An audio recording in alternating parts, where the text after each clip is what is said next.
তোরা কোথায় হারাইছিলি? মৌমির চেঁচানোর স্বরে আদ্রিতা বাদে বাকি দুই রমণীরও ধ্যান ছুটল। মৌ তৎক্ষণাৎ চোখ গরম করে বোনের উদ্দেশ্যে বলল, এভাবে ষাঁড়ের মতো চেঁচাচ্ছিস কেন? কি সমস্যা? মৌমি তিনজনকে একবার করে দেখে নিয়ে জবাব দিল, তিনজন তিন দুনে হারাইছিস। আমি একা বসে বোর হচ্ছিলাম, তাই তো ডাকলাম। কেঁপছিস কেন এত? মৌ মুখ বাঁকালো, তবে জবাব দিল না। সত্যি সে দীর্ঘক্ষণ অন্যমনস্ক ছিল। হাতে থাকা আংটিটার দিকে চেয়ে বারবার গতকালের দৃশ্যটা চোখে ভাসছিল তার। বর্ষা এখন স্বাভাবিক। বাড়ি থেকে ফিরে সে একদম ফুরফুরে মেজাজে আছে। সে বহু চেষ্টায় নিজের অনুভূতিকে নামাতে পেরেছে, আর এটাতে সে ভীষণ খুশি। আদিবকে দেখলে এখন আর পূর্বেকার মতো কষ্ট অনুভব হয় না তার, বরং ভেতর থেকে সম্মানটা আসে। কারণ তার অনুভূতি সম্পর্কে সে আর আদিব ছাড়া এই বাড়ির কেউই জানে না। জানলে কি হতো সেটা বর্ষা জানে না, তবে আদিব চাইলেই পারতো মেজাজ দেখিয়ে তাকে পরিবারের সকলের সামনে ছোট করতে, যেহেতু সে তাকে মিথ্যা তথ্য দিয়েছিল এতদিন। কিন্তু আদিব এসব কিছুই করেনি, বরং তার করা এটুকু অপরাধ ছোট বোন হিসাবে ক্ষমা করে দিয়েছে সেদিন। মৌমিকে যে নজরে দেখে তাকেও ঠিক সেই নজরে দেখে এসেছে আদিব, এবং এখনো সে সেই নজরেই দেখে সে। মৌমের সন্ধিহান কণ্ঠে বর্ষা এবার ভাবনা ছেড়ে তার দিকে ফেরে। এই আপু, তোরা কি ভাবছিস এত? ব্যাপারটা কি? বর্ষা ঠোঁট এলিয়ে হেসে জানালো, ব্যাপারটা কিছুই না। তুই খা, বাদ রেখে আমাদের রেখেছিস কেন সেটা বল। খাচ্ছি বলে আশেপাশে তাকাবো না? শোনো, আমার এখনো কেমন অদ্ভুত অদ্ভুত লাগছে। আদ্রিতা ভুরু কুঞ্চন করে বলল, কেন? তিনজন সতর্ক নয়নে তাকালে মৌমি গলা ছেড়ে আশ্চর্যান্বিত হয়ে বলে উঠল, সোহান ভাই নাকি আমার দুলাভাই হয়ে যাবে। এটা বিশ্বাস করার মতন বলো? কদিন আগেও আব্বু বড়মার বোনের বাসায় যেতে চায়নি বিয়ে বিয়ে করে বলে, আর এখন ওনার ছেলেরই বউ হয়ে আপু পার্মানেন্টলি সেখানে থেকে যাবে। ভাবা যায়? মৌমির কথার ধরন দেখে বর্ষা ও আদ্রিতা খিলখিলিয়ে হেসে উঠল। কিন্তু মৌ কটমট চাহনিতে বোনের দিকে তাকালো। মৌয়ের রিয়াকশন দেখে মৌমি এ যাত্রায় দাঁত কেলিয়ে হেসে প্রতি উত্তর করলো, এভাবে তাকাস কেন? আমি কিন্তু সোহান ভাই না মানে দুলাভাইয়ের কাছে বিচার দিব। একটা লাগাবো মৌমের বাচ্চা, জ্বালাবি না বলে দিলাম। মৌ রুষ্ট মুখে বোনের উদ্দেশ্যে কথাটা বললেও অনুভূতির চাপে বক্ষ স্পন্দন জোরালো তার। তার বোনেরা হাসছে, এক একটা গা কাঁপিয়ে হাসছে। মৌ তাদের থেকে দৃষ্টি সরিয়ে আড়ালে বুকে হাত রাখলো। কাল থেকে যতবার সোহানের কথা মাথায় এসেছে ততবার হৃৎপিণ্ডের অস্বাভাবিক গতি টের পাচ্ছে সে। ভার্সিটির সামনে দাঁড়ানো চিন্তিত সোহানকে স্মরণে আসা মাত্র এক অন্যরকম ভালো লাগায় ছেয়ে যাচ্ছে অন্তর। তার ঘায়েল করার সম্মোহন চাহনি চোখের পর্দায় ভেসে উঠলে গলা শুকিয়ে আসে তার। এ কেমন অনুভূতি মৌ জানে না, তবে সৃষ্টিকর্তার ইশারায় যা হচ্ছে তাতে মন প্রফুল্লত তার। বিয়েটা ঠিকঠাক, তাদের আগামী মাসে হয়তো আংটি বদল হবে।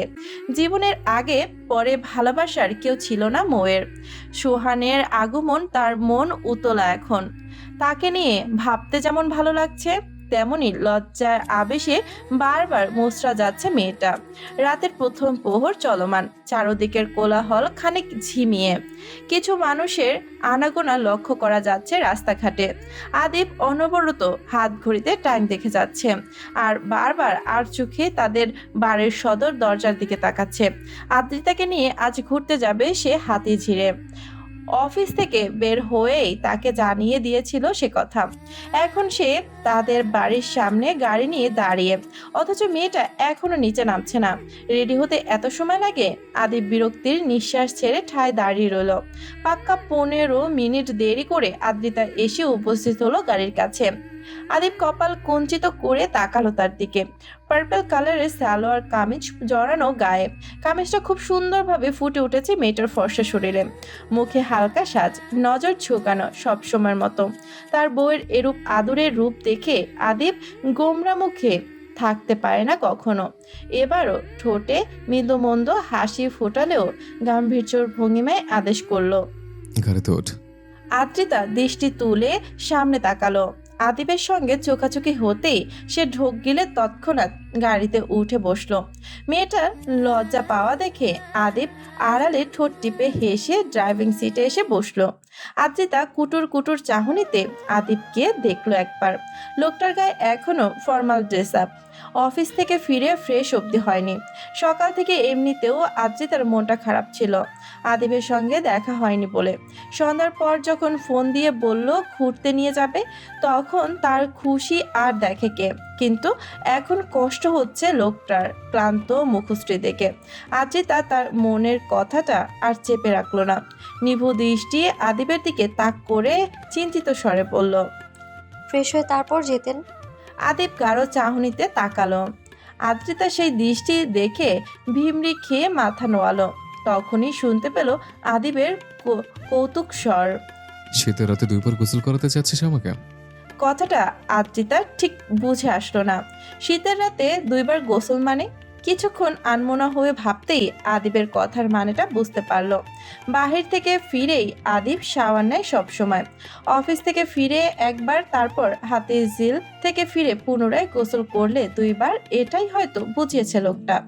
আদ্রিতা আলতো হেসে আর চোখে আবারও তাকালো আদিব নামক সুদর্শন পুরুষের দিকে। লোকটা আর এদিকে চেয়ে নেই। গাড়ি স্টার্ট দিয়ে ড্রাইভ করার ব্যস্ত সে। কিন্তু তার ঠোঁটের কোণে ফুটে ওঠা ব্রক্ষ হাসিটা নজর এড়ালো না আদ্রিতার। রাত বাজে 9টা। আবছা অন্ধকার চতুর্দিক। গাড়ি চলছে ধীর স্থির ভাবে। আদিবের সম্পূর্ণ মনোযোগ এখন ড্রাইভে। আর আদ্রিতা শুধু চঞ্চলমতি কিশোরীর ন্যায় গাড়ির জানালার কাচ ভেদ করে এদিক সেদিক তাকাচ্ছে। তার মুখটা হয়ে আছে ঝলমলে। তারা হাতে ঝিলের খুব কাছাকাছি চলে এসেছে। আদ্রিতা পূর্বেও বেশ কয়েকবার এসেছে এই জায়গায়, কিন্তু আজকের মতো এত প্রফুল্ল কখনো হয়নি। আজ যে ভালোবাসার মানুষটার সাথে আছে, এসব সে স্বেচ্ছায় তাকে ঘুরতে নিয়ে এসেছে, যে এই ব্যাপারটাই যেন মনে প্রশান্তি দিচ্ছে আদ্রিতার। খুশির অতি সহ্যে মৃদু হাসি ঠোঁটে ঝুরিয়ে রেখেছে।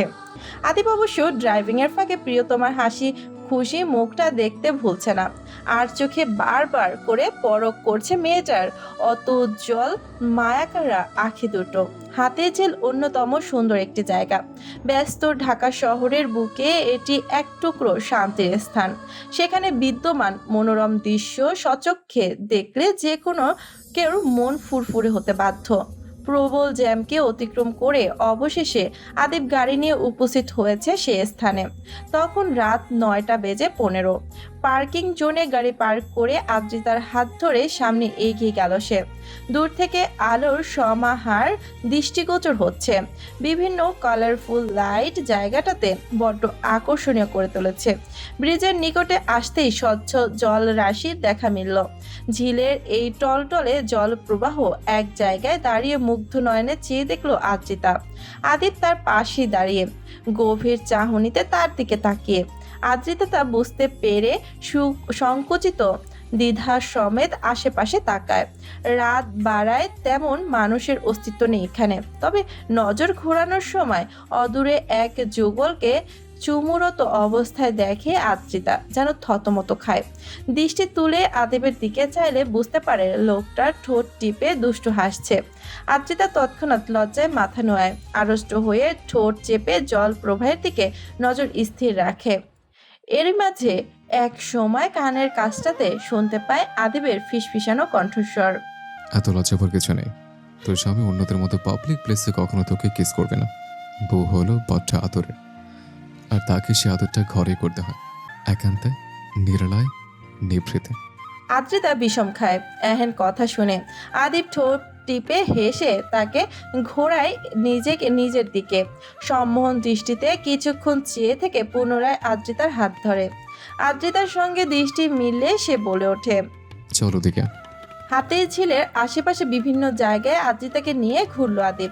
চওড়া রাস্তার দুপাশে লাগানো খেজুর ও তাল গাছ অন্যরকম আকর্ষণ করে, তাছাড়া কিছু দেশীয় ফুল গাছও বিদ্যমান সেখানে। এমন মনোমুগ্ধকর স্নিগ্ধ একটা জায়গা, প্রিয় মানুষটার হাত ধরে হাঁটার ভালো লাগাটাই অন্যরকম। আদ্রিতা ভীষণ খুশি আজ আদিবকে নিয়ে দেখা তার স্বপ্নগুলো ধীরে ধীরে সত্য রূপ নিচ্ছে।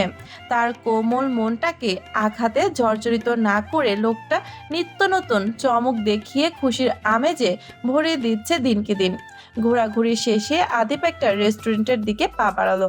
ঘোরার আরো অনেক জায়গা আছে এখানে, তবে রাতের দিকে সেসব স্থান বেশ নির্জন থাকে। ওদিকে না যাওয়াই মঙ্গলজনক মনে করলো আদিপ। এখনকার একটা জনপ্রিয় রেস্টুরেন্ট আদ্রিতাকে নিয়ে প্রবেশ করলো সে। কর্নারে একটা টেবিলে বসে আদ্রিতার উদ্দেশ্যে বলল। কি খাবি? আদ্রিতার নজর তখন চারপাশে ঘুরে বেড়াচ্ছে। মুখরোচক স্ট্রিট ফুডের সমাহার এখানে, আর এই খাবারগুলো তীব্র আকর্ষণ করছে তাকে। আদিবের জিজ্ঞাসাবাদে সে কণ্ঠ নরম করে আবদার ছুড়ল। স্ট্রিট ফুড খাই। আদিব তার বাচ্চামো স্বর শুনেও গুরু গম্ভীর মুখে চেয়ে রইল। আদ্রিতা খানিক ঘাবড়ালো এতে, তবে কিছুক্ষণ পর আদিবের গম্ভীর আওয়াজে তাকালো তার দিকে। স্ট্রিট ফুডের রানী, শুধু এসবে দৃষ্টি আটকে যায় তোর। এগুলো খাওয়া যাবে না এখন, ভারী কিছু খাওয়া দরকার। যেতে যেতে গভীর রাত হবে, তখন বাড়িতে খাবার দেওয়ার জন্য কেউ জেগে থাকবে না। মুহূর্তেই আদ্রিতার দৃষ্টি নিচু করে মুখটা ভোতা করলো।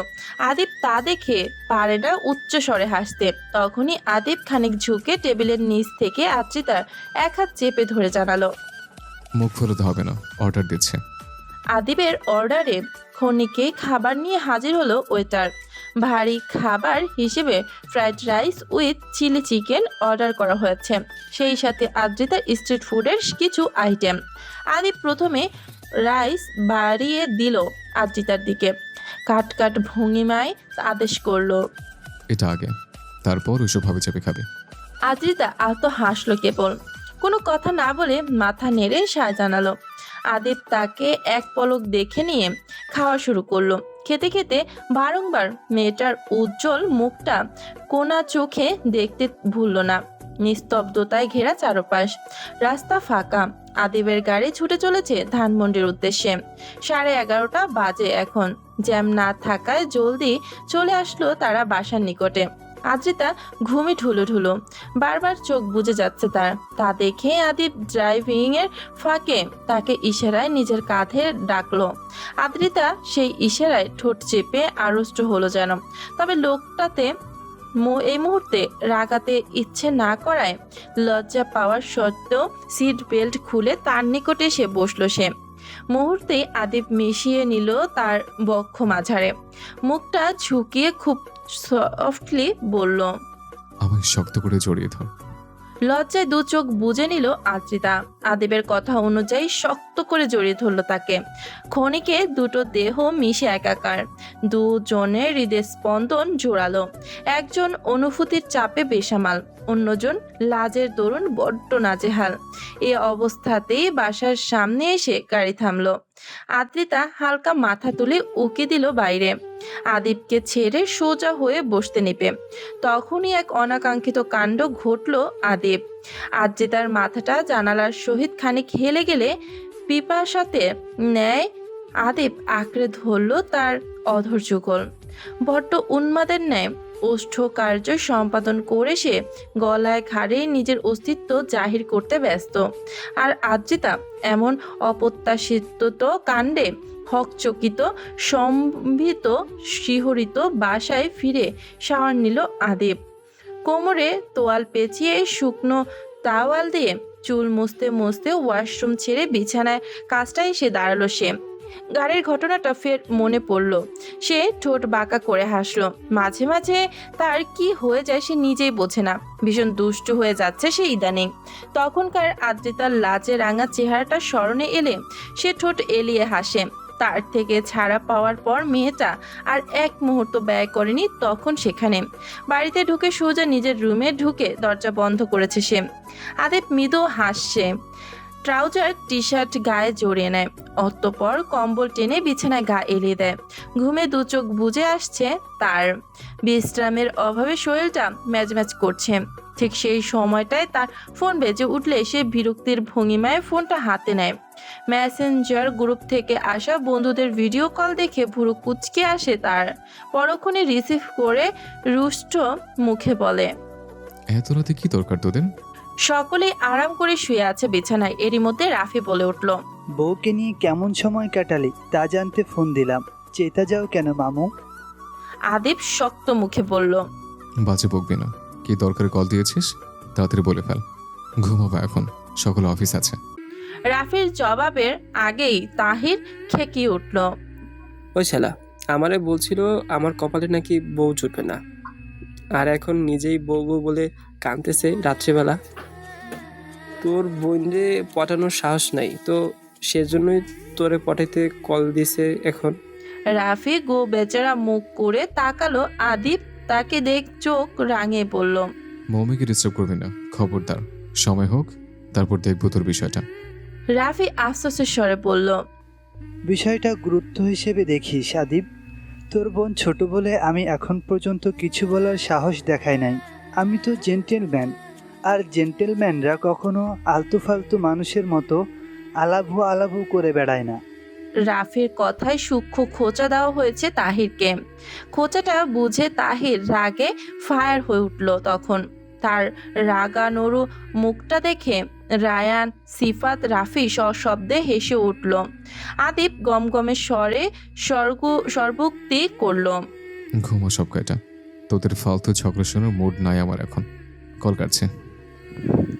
কেটে গেছে আরো বেশ কয়েকটা দিন।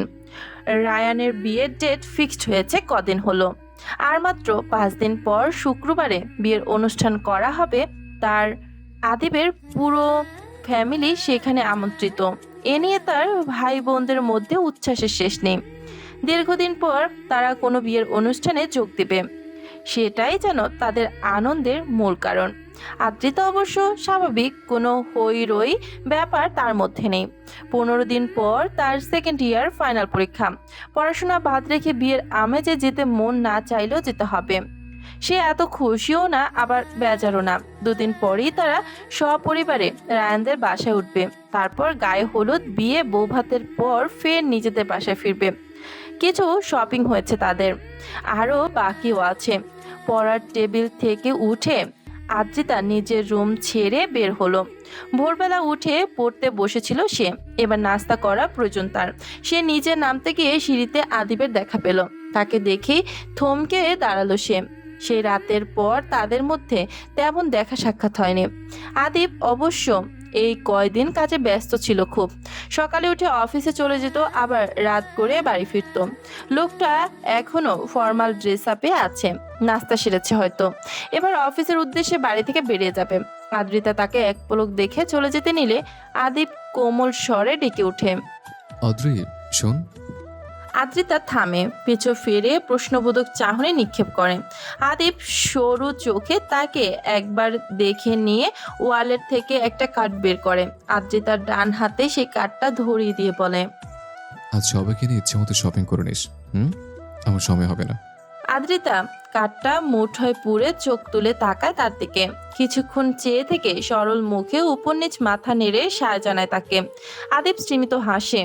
যাবার আগে আদ্রিতার কপালে টোকা দিয়ে নিচু স্বরে বলে, যখন বাচ্চাদের মতো এভাবে মাথা নাড়াস তখন সত্যিই তোকে আমার বউ বউ লাগে। আজ শুক্রবার, বিয়ের আমেজ আমোদপূর্ণ পরিবেশ। রায়ানদের বাসায় উপস্থিত সকল মেহমান বেশ উল্লসিত। এক সাজ রব বিদ্যমান সেখানে। গায়ে হলুদের অনুষ্ঠান সাদামাটা ভাবে শেষ হয়েছে গতকাল, তবে বিয়ের অনুষ্ঠান হবে বেশ ঝাঁকঝমক সহকারে। বাসার চতুর্দিক খুব সুন্দরভাবে ডেকোরেশন করা হয়েছে। ইতিমধ্যে আমন্ত্রিত সকল মেহমান তাদের বাড়িতে চলে এসেছে। আদিবের পরিবারও 2 দিন পূর্বে এখানে এসেছে সপরিবারে। তাদের মধ্যে কেউ অনুপস্থিত থাকুক সেটা রায়ান চায়নি। তাই তার মন রক্ষার্থে শত ব্যস্ততার মাঝেও আদিবের বাবা চাচারা উপস্থিত হয়েছে সেখানে। ভোরের স্নিগ্ধ আলো চোখে মুখে আছড়ে পড়াতে ঘুম ছুটে রায়ানের। বুঝ থাকা তো চোখ দুটো আদৌ খুলে ফোনটা হাতড়ে নেওয়ার চেষ্টা করে সে, কিন্তু খুঁজে না পাওয়াতে ভুরু দুটো কুঁচকে আসে তার। অলসতা ছেড়ে চোখ খুলে আশেপাশে পূর্ণ দৃষ্টি রাখলে বেড সাইড টেবিলে ফোনটা নজরে আসে। গা ছেড়ে তৎক্ষণাৎই উঠে বসে রায়ান। তার বিছানায় বর্তমানে এলোমেলো হয়ে ঘুমাচ্ছে তাহির, রাফি, সিফাত আর আদিব ঘুমিয়েছে সোফায়। কাল মাঝরাতে তারা যেভাবে পারে ঘুমিয়েছিল। অতিরিক্ত মেহমানের দরুন বাসায় থাকার জায়গা নিয়ে টানাটানি হয়েছে অবশ্য, তবে এটাও এক ধরনের অ্যাডভেঞ্চার বলে মনে হয় রায়ানের। ঘুমন্ত আদিবকে এক পলক দেখে নিয়ে ঠোঁট টিপে হেসে বিছানা থেকে উঠে দাঁড়ায় রায়ান। আদিবের হাইট তাদের সব বন্ধুদের থেকে কিঞ্চিত ছাড়িয়েছে, আর সেই লম্বু ছেলেটা সোফায় জড়সড় হয়ে ঘুমাচ্ছে। এটা খুবই দুঃখজনক ব্যাপার হলেও রায়ানের হাসি পাচ্ছে, কিন্তু সশব্দে হেসে সকাল সকাল বন্ধুর মুড খারাপ করতে না চাওয়ায় নিজের ফোন নিয়ে সোজা ব্যালকনিতে চলে গেল সে। ভোর 6:30 এখন। সূর্যের কিরণ নিজস্বতা বজায় রেখে চতুর্দিক ছড়িয়ে পড়েছে। ধীর ধীর গগন রাঙা হয়ে উঠেছে ক্রমশ। সেই রাঙা গগনে দৃষ্টি স্থির রেখে রায়ান কল দিল নোভাকে। মেয়েটাকে খানিক জ্বালানো যাক। মিটমিটে হাসিতে কল রিসিভ হওয়ার অপেক্ষায় থাকলো সে। 3বার কল দেওয়ার পর রিসিভ করলো নোভা। ঘুম জড়ানো কণ্ঠে আওয়াজ এলো তৎক্ষণাৎ। এই এত সকালে কল দিচ্ছ কেন তুমি? নোভার প্রশ্নে রায়ান আলতো হাসলো, চরম আশ্চর্যজনিত কণ্ঠে শুধালো, এখন তুমি ঘুমাচ্ছ বউ? আজ না আমাদের বিয়ে? নোভা কপাল কুঁচকাল। রায়ানের দুষ্টুমি বুঝতে পেরে চাপা স্বরে কড়া গলায় বলল, বিয়ে আমাদের হয়ে গেছে, বুঝেছ? এখন শুধু উঠিয়ে নেবা, তাও রাতের দিকে। এখন এই ভোরবেলা আমাকে ঘুমাতে না দিয়ে ডিস্টার্ব করছো কেন? বাজে লোক। আমি ডিস্টার্ব করছি? তোমার জন্য রাতেও ঘুমাতে পারিনি। আজ রাতে তো ঘুমাতে পারবে না, তোমার স্বামী ঘুমাতে দিবে না জান। নোভা মুখ ফুলিয়ে বলল। তুমি খুব নিষ্ঠুর। হাসি থামিয়ে খানিক স্থির হলো রায়ান। অতঃপর প্রিয়তমার উদ্দেশ্যে খুব কোমল স্বরে আওড়ালো কয়েকটা কথা। আমি নিষ্ঠুর নাকি দয়ালু প্রেমী তা আজকের পর থেকেই বুঝতে পারবা জান। এখন ঘুমাও বউ, আর একটু ঘুমিও না। আজ আসছি তো তোমাকে নিয়ে যেতে, বউ সেজে অপেক্ষা করো আমার জন্য। জুম্মার নামাজের পরপরই নোভাদের বাসায় এসে হাজির রয়েছে বরপক্ষরা। রায়ানের কাজিনদের পাশাপাশি আদ্রিতা, মৌমি, বর্ষা সকলেই নোভাদের বাসায় এসেছে। নোভাকে খুব সুন্দরভাবে সাজানো হয়েছে। বধূরূপে সুসজ্জিত হয়ে নিজস্ব কামরার বিছানায় মধ্যিখানে বসে আছে সে। তার পাশে আরও অনেক চেনা অচেনা মানুষের ভিড়। নোভার আম্মু বসার ঘর থেকে আদ্রিতাদের তার কাছে নিয়ে এলো। আদ্রিতা সহ তার কাজিনদের নজরে এলে হাত বাড়িয়ে তাদের কাছে ডাকলো নোভা। তারা সহস্য মুখে এগিয়ে গিয়ে নতুন বউয়ের সহিত গল্প গুজবে মশগুল হলো। তখন তাদের কথোপকথনের এক পর্যায়ে আদ্রিতা মিষ্টি হেসে নোভার উদ্দেশ্যে বলল, বউরূপে কত সুন্দর লাগছে তোমায় আপু। রায়ান ভাইয়া দেখবে আজ তোমাকে দেখে কেমন পাগলামো করে। নোভা খানিক লজ্জা পেল। লাজুক হেসে আদ্রিতার থুতনি ধরে শুধালো, তোমাকে তো সবসময় অপরূপা লাগে। আজকে সাজ দেখি আদিব ভাই কিছু বলেনি? আদ্রিতা কিঞ্চিত হাসলো, পরক্ষণে চোখ মুখ কুঁচকে বলল। দুই রমণী খিলখিলিয়ে হেসে উঠল। তখন আদ্রিতার কথা শুনে পাশ থেকে মৌমি মুখ বাঁকিয়ে বলল, আমার ভাইয়ের নামে নিন্দা করছিস না? সব গিয়ে আদিব ভাইয়ের কানে লাগাবো, তখন দেখিস কেমন মজা লাগে। আদ্রিতার গরম চোখে তাকালো। নোভা হেসে উঠল শব্দ করে। মৌমি তার চোখ রাঙানোকে পাত্তা না দিয়ে চোটপাট দেখিয়ে পড়ল, চোখ রাঙিয়ে লাভ নেই, আমি জানাবই, বুঝলি? এক্ষুনি যাচ্ছি। মৌমি তৎক্ষণাৎ দৌড়ে বাইরে চলে গেলে আদ্রিতার মাথায় হাত পড়ে। এই পাগলের সামনে সে কেন এসব বলতে গেছিল? এখন না জানি কি গিয়ে বলবে আদিবের কাছে। নোভার রুম থেকে বেরিয়ে মৌমি লিভিং রুমের কাজটাতে গেল। বাড়িতে অনেক হইচই, আশেপাশে অনেক মানুষ। মৌমি মানুষের ভিড়কে অতিক্রম করে জানালার পাশটা এসে দাঁড়ালো। 3 তলার উপর থেকে নিচে দৃষ্টি গেলে বরের স্টেজ নজরে আসে। সেখানে আদিব ও তার বন্ধুরা উপস্থিত। আরও অনেক অচেনা মানুষ ঘুরঘুর করছে চারপাশে। তবে কাঙ্ক্ষিত একজন মানুষকে না দেখতে পেয়ে মৌমির ভুরু কুঞ্চিত হয়ে আসে। চোখ দুটো হন্য হয়ে খুঁজে বেড়ায় সেই মানুষটাকে। সবাই এখানে, তবে সে কোথায় গেল? সে মুখ ফুলিয়ে এক দৃষ্টিতে চেয়ে থাকে সেদিকে। হঠাৎ করে সুপরিচিত একটা কণ্ঠস্বরের আওয়াজ পেয়ে হকচকিয়ে পিছু ফিরে মৌমি। মানুষটা তাকে উদ্দেশ্য করে বলছে। কাউকে খুঁজছো? মৌমি ভরকে যায়, নিভু নিভু দৃষ্টিতে চেয়ে থাকে। তার কিছুটা সামনে টান টান ভঙ্গিমায় রাফি দাঁড়িয়ে, যে মানুষটা কিছুদিন ধরে ফোনে তার খোঁজ খবর রাখছে। আবার ভার্সিটির সামনেও মাঝে মাঝে দেখা মেলে তার। সে তাকে কিছু বলেনি আজ পর্যন্ত, তবে তার চাহনি দেখে মৌমি বুঝতে পারে রাফি তাকে পছন্দ করে। ড্রাইভারের বন্ধু সে। পূর্বে তাকে নিয়ে কিছু অনুভব না হলেও ইদানিং তার প্রতি কেমন দুর্বল হয়ে পড়ছে সে। ভার্সিটি থেকে বেরিয়ে লোকটাকে যখন অদূরে দাঁড়িয়ে থাকতে দেখে, তখন অজানা অনুভূতি সঞ্চারিত হয় তার মনে। এই অনুভূতির নাম জানে না সে, তবে ইদানিং লোকটাকে লুকিয়ে দেখতে বেশ ভালো লাগে। রাফির প্রশ্ন মৌমি এবার ধাতস্থ হয়ে উপর নিচ মাথা দুলিয়ে মিথ্যা করে বলল। আদিব ভাইয়াকে খুঁজছিলাম। ভাইয়ার কাছে গেলে একটু কষ্ট করে বলে দেবেন তো, তার বউ তাকে মিস করছে। জলদি দেখা দিতে বলবেন, নয়তো অঘটন ঘটে যেতে পারে। মৌ ঠোঁট টিপে হেসে তৎক্ষণাৎ প্রস্থান করলো সে জায়গা থেকে। এইমাত্র বলা তার কথাটা আদ্রিতা শুনলে রাগে ফায়ার হয়ে যেত, কিন্তু সে কি করবে? নিজেকে বাঁচাতে এটুকু মিথ্যে বলতেই হলো। নয়তো লোকটাকে তো আর বলা যাবে না আমি আপনাকে হন্য হয়ে খুঁজে বেড়াচ্ছিলাম। অন্যদিকে মৌমির কথা শুনে তার যাবার দিকে হতবম্ব হয়ে চেয়ে রইল রাফি। আদ্রিতাকে যে যতটুকু চেনে তাতে সে এটুকু আন্দাজ করতে পারে আদ্রিতা কখনো এমন কথা বলবে না। সে শুনেছে আদিবের ভাই বোনদের মধ্যে মৌমি খুব দুষ্ট, আর এই দুষ্ট মেয়েটাকেই সে মন দিয়ে বসে আছে। এবার ঠেলা তো তাকেই সামলাতে হবে। বিকেলের শেষ ক্ষণে আদিবের দেখা মিলল। ভাবসাবে প্রকাশ না করলেও আদ্রিতার চোখ দুটো আদিবকেই খুঁজে বেড়াচ্ছিল এতক্ষণ যাবৎ। বিয়েতে আসার পর থেকে সারাটাক্ষণ সে নোভার সঙ্গে ছিল।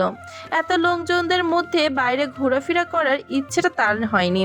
অবশ্য নিজের বাসা হলে সে এক জায়গায় কখনোই বসে থাকতো না। খাবার খেতে যাওয়ার সময় আদিবের দেখা হয়নি। সেই লোকটাকে কোথায় ছিল কে জানে। তবে সন্ধ্যার আগ মুহূর্তে রায়ান এর সঙ্গে বাসায় প্রবেশ করেছে সে। এই মুহূর্তে রব কনেকে এক প্রকার বসিয়ে কিছু রীতিমতো পালন করা হচ্ছে ড্রয়িং রুমে। নব দম্পতিকে ঘিরে রেখেছে অনেক মানুষ। আদ্রিতার অস্বস্তি হওয়ার সেই মানুষের ভিড় ঠেলে বাহিরে আসতেই আদিবের সম্মুখে পড়ল সে। লোকটা শানিত দৃষ্টিতে তার দিকে চেয়ে আছে। তার দৃষ্টির মানে আদ্রিতা বুঝল না, তাই সে সরল চোখে চেয়ে অবুঝ ভঙ্গিমায় প্রশ্ন করল, কিছু বলবেন? সবাই বর কনে দেখতে ব্যস্ত, তাদের দিকে কারো নজর নেই আপাতত। আদিব তা লক্ষ্য করে আরো কাছাকাছি এলো আদ্রিতার। মেয়েটা এতে খানিক ভরকে গেল। আদিব সীমিত হেসে খানিক ঝুঁকে তার কানে ঠোঁট ছুঁয়ে বলল, আমাকে নাকি মিস করছিলে? আদ্রিতা ছিটকে দূরে সরে গেল। আশেপাশে নজর বুলিয়ে দেখতে পেল কেউ এদিকে চেয়ে নেই। ফের দৃষ্টি ঘোরালো আদিবের সুঠাম অবয়বের দৃশ্যমান হয়। লোকটা গায়ে আজ নীল রঙের পাঞ্জাবি জড়িয়েছে। শক্তপোক্ত দেহ খানায় পাঞ্জাবিটা সেটে আছে আকর্ষণীয় ভাবে। মায়াময় মুখশ্রীর শ্যাম সুন্দর পুরুষকে দেখে আজ আবারও থমকে গেছে সে। মানুষটা যখন মৃদু ভঙ্গিতে হাসে, আদ্রিতা তখন চোখ ফেরাতে পারে না। নিজস্ব পুরুষের নিখাত সৌন্দর্যে বিভোর হয় সে। মরিয়া হয় তার বক্ষ পিঞ্জরে লেপ্টে থাকতে। নিজের এহেন ভাবনায় লজ্জায় মাথা নোয়ালো আদ্রিতা। তবে আদিবের করা প্রশ্ন ফের মাথা তুলতে বাধ্য হলো। কি হলো বল, মিস করছিলি আমায়? আদ্রিতা বুঝতে পারছে না আদিব হঠাৎ একথা কেন জিজ্ঞেস করেছে, কিন্তু সে তাকে আশাহত না করে ক্রমশ মাথা দোলালো, নরম স্বরে জানতে চাইল, কোথায় ছিলেন?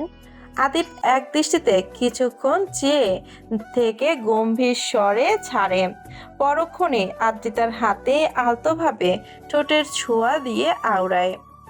এমন বউ বউ বিহেভ করলে আমি তো কন্ট্রোলেস হব। এর জন্যই তো দূরে থাকি, কাছে আসি না। নিজের অনুভূতির সামনে এক প্রকার পালিয়ে বেড়াই দূর থেকে। সন্ধ্যা 4:30। এবার কনে বিদায়ের তোড়জোড় শুরু হলো। নোভা তার বাবা মাকে জড়িয়ে খুব কান্না। পাশ থেকে দাঁড়িয়ে বউয়ের সেই কান্না দেখে রায়ান নিজের বুকে ব্যথা অনুভব করছে। এভাবে কাঁদতে হবে কেন? সে কি আর আসবে না এখানে?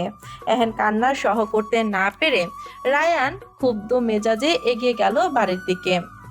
পরক্ষণে নোভার বাবাও মেয়ের মাথায় হাত বুলিয়ে শান্ত করে গাড়ির দিকে নিয়ে গেল। নোভা কোনোভাবেই ছাড়ছে না তার বাবাকে। এই অবস্থায় দেখে রায়ান অসহায় নজরে চেয়ে রইল কেবল। অনেক বুঝিয়ে নোভাকে অবশেষে তোলা হলো গাড়িতে। বরের গাড়ি রেখে 16 সিট বিশিষ্ট বড় সড়ো একটা মাইক্রোতে উঠানো হলো নোভাকে। রায়ান, নোভা সহ আদিবের বন্ধু ও কাজিনরা উঠে বসলো সেখানে। সকলেই উঠে বসলে গাড়ি স্টার্ট করা হলো। আদিব বসেছে ড্রাইভারের সঙ্গে, পেছনে বাকি সবাই। পেছনের সিটে বসে নোভা তখনও ফুপিয়ে ফুপিয়ে কাঁদছে, আর আদ্রিতাও তার বোনেরা তাকে সান্ত্বনা দিচ্ছে কেবল। রায়ান পেছনে বাঁক ফিরে মলিন মুখ নিয়ে তার কান্নারত বউয়ের কাছে যেতে চাইলে পাশ থেকে তার শেরওয়ানের কলার টেনে ধরলো তাহির। ফিসফিসানো স্বরে বলল, মামু, আবেগ কম দেখাও, চুপচাপ আমার লগে বসে থাকো, নয়তো ধাক্কা দিয়া গাড়ি থেকে ফালাই দিমু। রায়ান চোখা নজরে তাকা কটমটে চাহনিতে বলে ওঠে, শালা, আমাদের প্রাইভেসি দিবি না তোরা? এই গাড়িতে তুলছিস কেন আমার বউরে? কলার ছাড়, ওর কাছে যাইতে দে। সিফাত তার কথায় প্রতি উত্তর করলো দাঁত কেলিয়ে হেসে, আমরা স্টিল নাও সিঙ্গেল, অথচ তুমি বউ নিয়ে আমাগর সামনে রোমান্স করবা না? বাসায় গিয়ে প্রাইভেসি পাবি, বাট এখন না, মুখ বন্ধ করে বসে থাক। রাগে ফুঁসে ওঠা ছাড়া রায়ানের আর কিছু করার থাকে না। তার অভিব্যক্তি দেখে বাকি 3 বন্ধু হেসে গড়াগড়ি খাচ্ছে, আর রায়ান ক্ষুব্ধ নয়নে দেখে যাচ্ছে সব কয়টাকে। তারা বাসায় পৌঁছালো রাত 9টার দিকে। রায়ান সর্বপ্রথম গাড়ি থেকে নেমে নিজের কাজিনদের খুঁজে বের করলো আগে, তারপর কড়া স্বরে তাদের নির্দেশ করলো, এদিক সেদিক না চেয়ে সোজা আমার রুমে যাবি, তারপর বাসর সাজিয়ে আমায় কল দিবি, আর সেই কলটা যেন 10টার মধ্যে আসে, নয়তো তোদের খবর আছে আজ। রায়ানের নির্দেশ শুনে তারা বাসার ভেতরে ছুটতে ব্যস্ত হলো তখন। তবে যাবার আগে টাকা না নিয়ে যেতে ভুললো না কেউ। রায়ান তাদের সন্তুষ্ট করে আবারও বন্ধুদের দিকে এগিয়ে গেল। গাড়ি থেকে নেমে সকলেই এখন বাসার অভ্যন্তরে যাচ্ছে। নোভাকে নিয়ে যাওয়া হয়েছে ইতিমধ্যে। আদ্রিতার সবার শেষে নামতে গিয়ে খেয়াল করলো তার ওড়নাটা কিছুর সঙ্গে আটকে গেছে, কোনোভাবেই ছাড়াতে পারছে না সে। আদিব গাড়ি থেকে নেমেছিল ঠিক, কিন্তু গাড়ির বাইরে আদ্রিতার জন্য অপেক্ষা করছিল। মেয়েটাকে নামতে না দেখে সে কপাল কুঁচকে এগিয়ে গেল। গিয়ে দেখতে পেল আদ্রিতা হালকা ঝুঁকে ওড়না ধরে টানাটানি করছে। গাড়িতে আপাতত কেউ নেই। আদিব গাড়ির ভেতরে মাথা ঢুকিয়ে প্রশ্ন করলো, কি হয়েছে? আদ্রিতা সচকিত হয়ে মুখ ফুলিয়ে জানালো, ওড়নাটা আটকে গেছে। মৃদু শ্বাস ছেড়ে আদিব উঠেও এলো গাড়িতে। পরখ করে দেখতে পেল ওনার কোনটা বাজে ভাবে আটকে গেছে। সিটের ফাঁকা অংশের সঙ্গে আদিব সময় নিয়ে সেটা ভাবতে সক্ষম হলো। আদ্রিতা যেন স্বস্তি পেল এতে। তৎক্ষণাৎ উঠে যেতে নিলে হঠাৎ থমকে গেল আদিবের ছোঁয়া। কামিজের ফাঁক গলে আদিবের হাত বিচরণ করে চলেছে মেয়েটার নির্মেদ কোমরে। আদ্রিতা শিহরিত হয়ে চমকে তার দিকে তাকালো। আদিবও ঘোর লাগা দৃষ্টিতে চেয়ে আছে অপলক। মুহূর্তেই সবটুকু দূরত্ব ঘুচিয়ে আদ্রিতার কানের কাছটায় মুখ নিয়ে এসে নেশাক্ত স্বরে আওড়ালো, একটু থাক না আমার কাছে। আদিবের হুটহাট কাছে আসাটা আদ্রিতার জন্য বড্ড অস্বস্তির কারণ হয়ে দাঁড়ায়। মানুষটার সঙ্গে সে এখনো সহজ হতে পারেনি। সময়ে অসময়ে তার সম্মোহন চাহনি, নরম স্বরের উক্তি, আদরের ছোঁয়া বুকে অন্যরকম অনুভূতির সঞ্চার করে। সেই অনুভূতিকে আদ্রিতার কাছে মিষ্টিদায়ক যন্ত্রণা বলে মনে হয়। প্রেমে পড়ার পর থেকে সে চাইতো আদিত যেন তার কাছাকাছি থাকে, আদরে আশ্বাস দিয়ে তাকে যেন ভালোবাসায় মুড়িয়ে রাখে সবসময়। কিন্তু মানুষটা এখন কাছে আসলে বড্ড নাজেহাল হয়ে পড়ে সে। অনুভূতির তাড়নায় তীব্র কম্পনে কম্পিত হয় সর্বাঙ্গ। কি মুশকিল! লাজুক আদ্রিতা ধীরে ধীরে বুঝে রাখা চোখ দুটো খুলে সামনে চায়। রুদ্রশ্বাসটা সশব্দে ছেড়ে নিজের কোলের দিকে নজর রাখে। আদিব তার কোলে মাথা রেখে চোখ বুজে শুয়ে আছে, তার মুখটা আদ্রিতার ওদরে গুজে রাখা, যার দরুন তার গরম নিঃশ্বাস ওদর জোরে আছড়ে পড়াতে ক্ষণে ক্ষণে শিহরিত হয়ে উঠছে আদ্রিতা। আদিবের ক্লান্ত মুখটা নজরে এলে আদ্রিতা তার চুলের ভাঁজে হাত রাখে। ঝরঝরে চুলগুলো আলতো হাতে বুলিয়ে দিতেই আদিব চোখ খুলে আচমকা অনিমেষ নেত্রে কিছুক্ষণ চেয়ে থেকে আওড়ায়। প্রচন্ড মাথা ব্যথা করছে বউ, একটু কাছে থাক, মাথা টিপে দে। আদ্রিতা বিচলিত হয়, করুণ মুখে শুধায়, কফি এনে দি, বেশি ব্যথা করছে? আদিব ঘাড় নাড়ে, নিচু স্বরে বলে, ব্যথাটা বেশি, মেডিসিন নিতে হবে। তাহলে বাড়ির ভেতরে আসুন, কিছু খেয়ে মেডিসিন নেবেন। আদিব এবার ঠোঁট এলিয়ে হেসে জবাব রাখে, ওকে, এত চিন্তা করার কিছু হয়নি। স্বামীর সেবা কর, চুলে হাত বুলিয়ে দে, ভালো লাগছে তো? কথা শেষ করে আদিব ফের চোখ বুজলো। আদ্রিতা খুব যত্ন সহকারে তার চুলে হাত বুলে দিচ্ছে। শান্তিতে আদিবের চোখ দুটো মদিয়ে রাখা। আদ্রিতা অপলক চেয়ে আছে তার সুদর্শন পুরুষটার দিকে। কি মায়া তার চেহারায়! শ্যাম রঙা পুরুষরা বুঝি এতটা নজর কাড়া হয়? ঘন পল্লব বিশিষ্ট চোখ দুটো, খাড়া নাসিকা, চিকন ঠোঁট দুটো দেখলে আদ্রিতা বারবার থমকে যায়। একদম চক্ষু ফেরাতে হচ্ছে ইচ্ছে হয় না তার মায়াময় চেহারা থেকে। এক দৃষ্টিতে চেয়ে থাকাকালীন আদ্রিতার মনে হঠাৎ অদ্ভুত এক ইচ্ছেরা আনাগোনা করলো। আদিবের বুঝে রাখা মুখ দুটো তে ওষ্ঠ স্পর্শ বর্ষণ বইয়ে দিতে মন চাইল। মায়াময় মুখটাতে গাঢ়ভাবে ঠোঁট ছুঁয়ে দিতে মনটা কেমন আকুপাকু করছে তার। নিজের এহেন নির্লজ্জ চাওয়াতে নিজেকেই ভৎসনা করলো সে। আড়ষ্ট হয়ে এদিক সেদিক দৃষ্টি ফেরালো। গাড়িটা দরজাটার ভেতর থেকে বন্ধ। তারা দুজন ব্যতীত আশেপাশে আর কেউ নেই।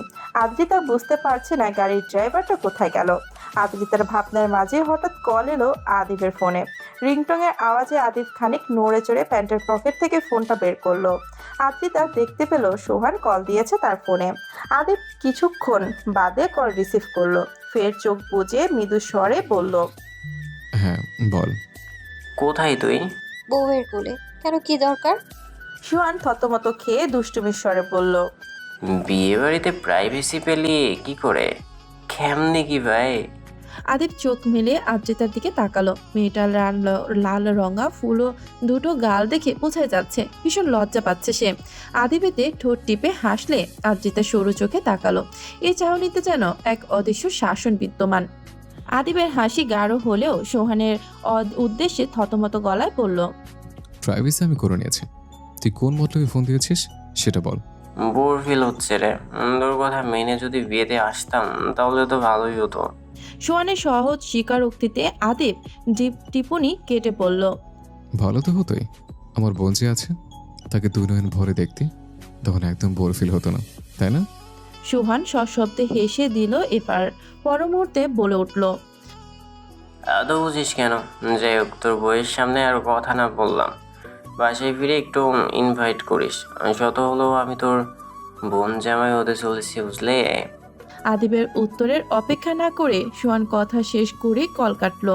কারণ সে জানে আদিব এখন তাকে কিছু কথা শোনাবে যা আদ্রিতার সামনে বললে তার মান সম্মান একদম প্লাস্টিক হয়ে যাবে। ফোনটা পকেটে ঢুকিয়ে আদিব আদ্রিতার দিকে দৃষ্টি নিবদ্ধ করলো। তার বউয়ের ভোতা মুখটা দেখে সশব্দে হেসে হাত বাড়িয়ে তার থুতনি ছুঁয়ে দিল। হাস্য মুখে উত্তর করলো, আমি সতের সর্বদা সত্য কথা বলতে পছন্দ করি। এভাবে চেয়ে না থেকে স্বামীকে আদর কর, অসংখ্য সব পাবি, বুঝলি? বৌভাতের আয়োজন করা হয়েছে রায়ানদের বাসার নিচে। সকলেই সকাল থেকে এ নিয়ে ব্যস্ত ছিল খুব। রায়ানের সঙ্গে তার বন্ধুরা যথেষ্ট হেল্প করেছে বিভিন্ন কাজে। অতিথি আপ্যায়নে তারা কোনো ত্রুটি রাখেনি।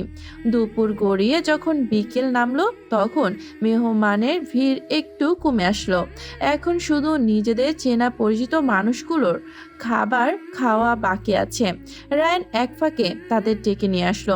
নিজের বন্ধুদের নিয়ে একটা টেবিলে বুক করে বসেছে সে। বাকিগুলোতে অন্যান্য আত্মীয় স্বজন। আদ্রিতা তার ফ্যামিলির সঙ্গে একটা টেবিলে বসেছে।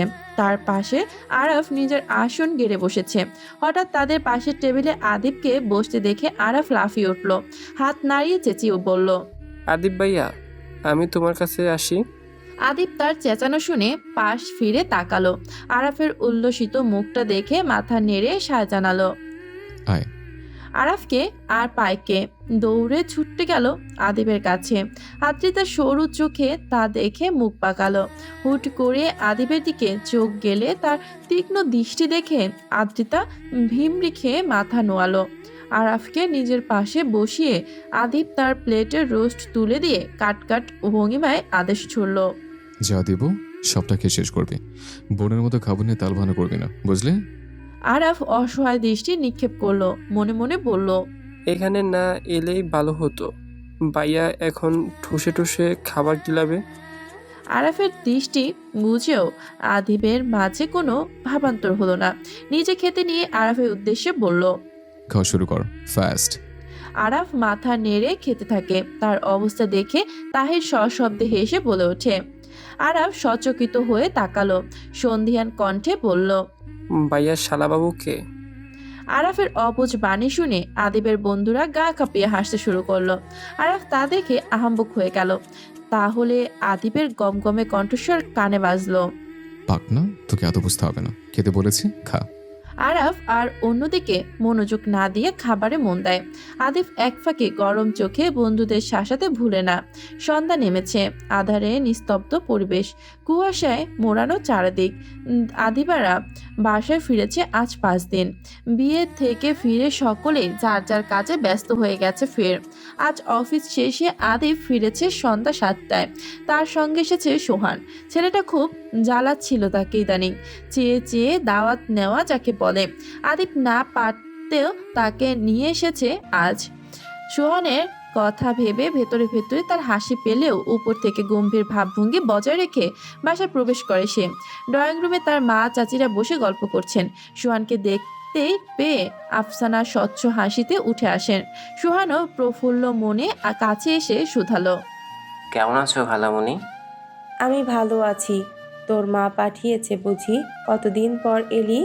সোহান ঠোঁট টিপে হেসে আদিবকে ইশারা করে বলল, তোমার বোন পাঠায়নি, আদিপ নিয়ে এলো আমাকে। বললো তুমি নাকি মিস করছো আমাকে। আদিব চোখার নজরে তাকায়। সে একথা কখন বলল? নিজেই তো সেদে সেদে দাওয়াত নিল। পোল্টিবাজ একটা। আদিব কথা না বাড়িয়ে দোতলার দিকে পা বাড়ালো। আফসানা তখন পেছন থেকে ছেলেকে বললেন, ফ্রেশ হয়ে নিচে আয় আদিব। সোহান ততক্ষণে মরিয়ম ও তনিমা বেগমের সাথে কুশল বিনিময়ে ব্যস্ত হলো। মরিয়মও এক পর্যায়ে হাসি মুখে বললেন, তুমি বসো বাবা, আমি নাস্তা নিয়ে আসছি। সোহান স্ত্রীমিত হেসে সোফায় বসলো। মরিয়ম রান্নাঘরের দিকে ছুটলে তনিমা বেগম গেলেন মৌকে ডাকতে। আফসানা তাদের ছুটোছুটি দেখে ঠোঁট এলিয়ে হেসে বোন ছেলের পাশে এসে বসলো। টিপুনি কেটে বলল, হবু বউয়ের সঙ্গে কথা বলার ইচ্ছে জেগেছে না? সোহান এ যাত্রায় চাপা স্বরে হাসলো। আফসানার সঙ্গে সে বেশ ফ্রি। তাকে এ যে কথা বলে না সেই কথা আফসানার সঙ্গে শেয়ার করে সে।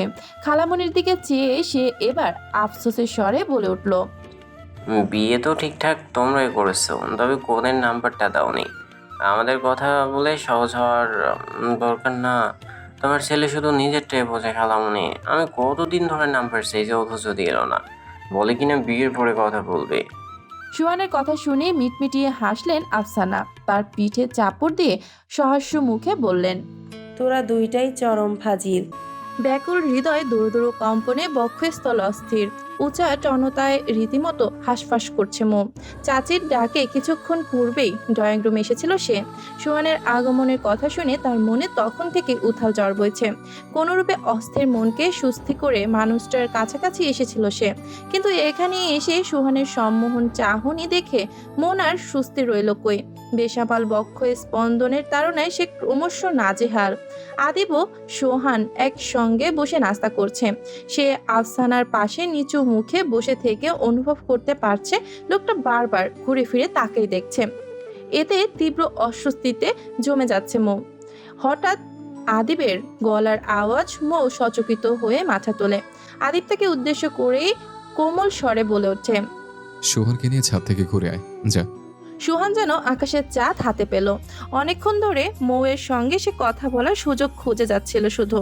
এবার সেই সুযোগ পেয়ে সন্তুষ্ট মুখে তৎক্ষণাৎ আদিবের দিকে চাইলে সে অন্যদিকে মুখ ফিরিয়ে নেয়। আফসানা মিটিমিটি হাসেন তাদের কার্যকলাপ দেখে। মৌ আরো আড়ষ্ট হয়। অবুঝ নয়নে আদিবের দিকে চাইলে সে গম্ভীর কণ্ঠে ফের বলে ওঠে, যেতে বলেছি আমি। ভাইয়ের কণ্ঠর স্বর শুনে মো ধাতস্থ হয়ে মাথা নোয়ায়। পরক্ষণে উঠে দাঁড়িয়ে হালকা আওয়াজে সোহানের উদ্দেশ্যে বলে, আসুন।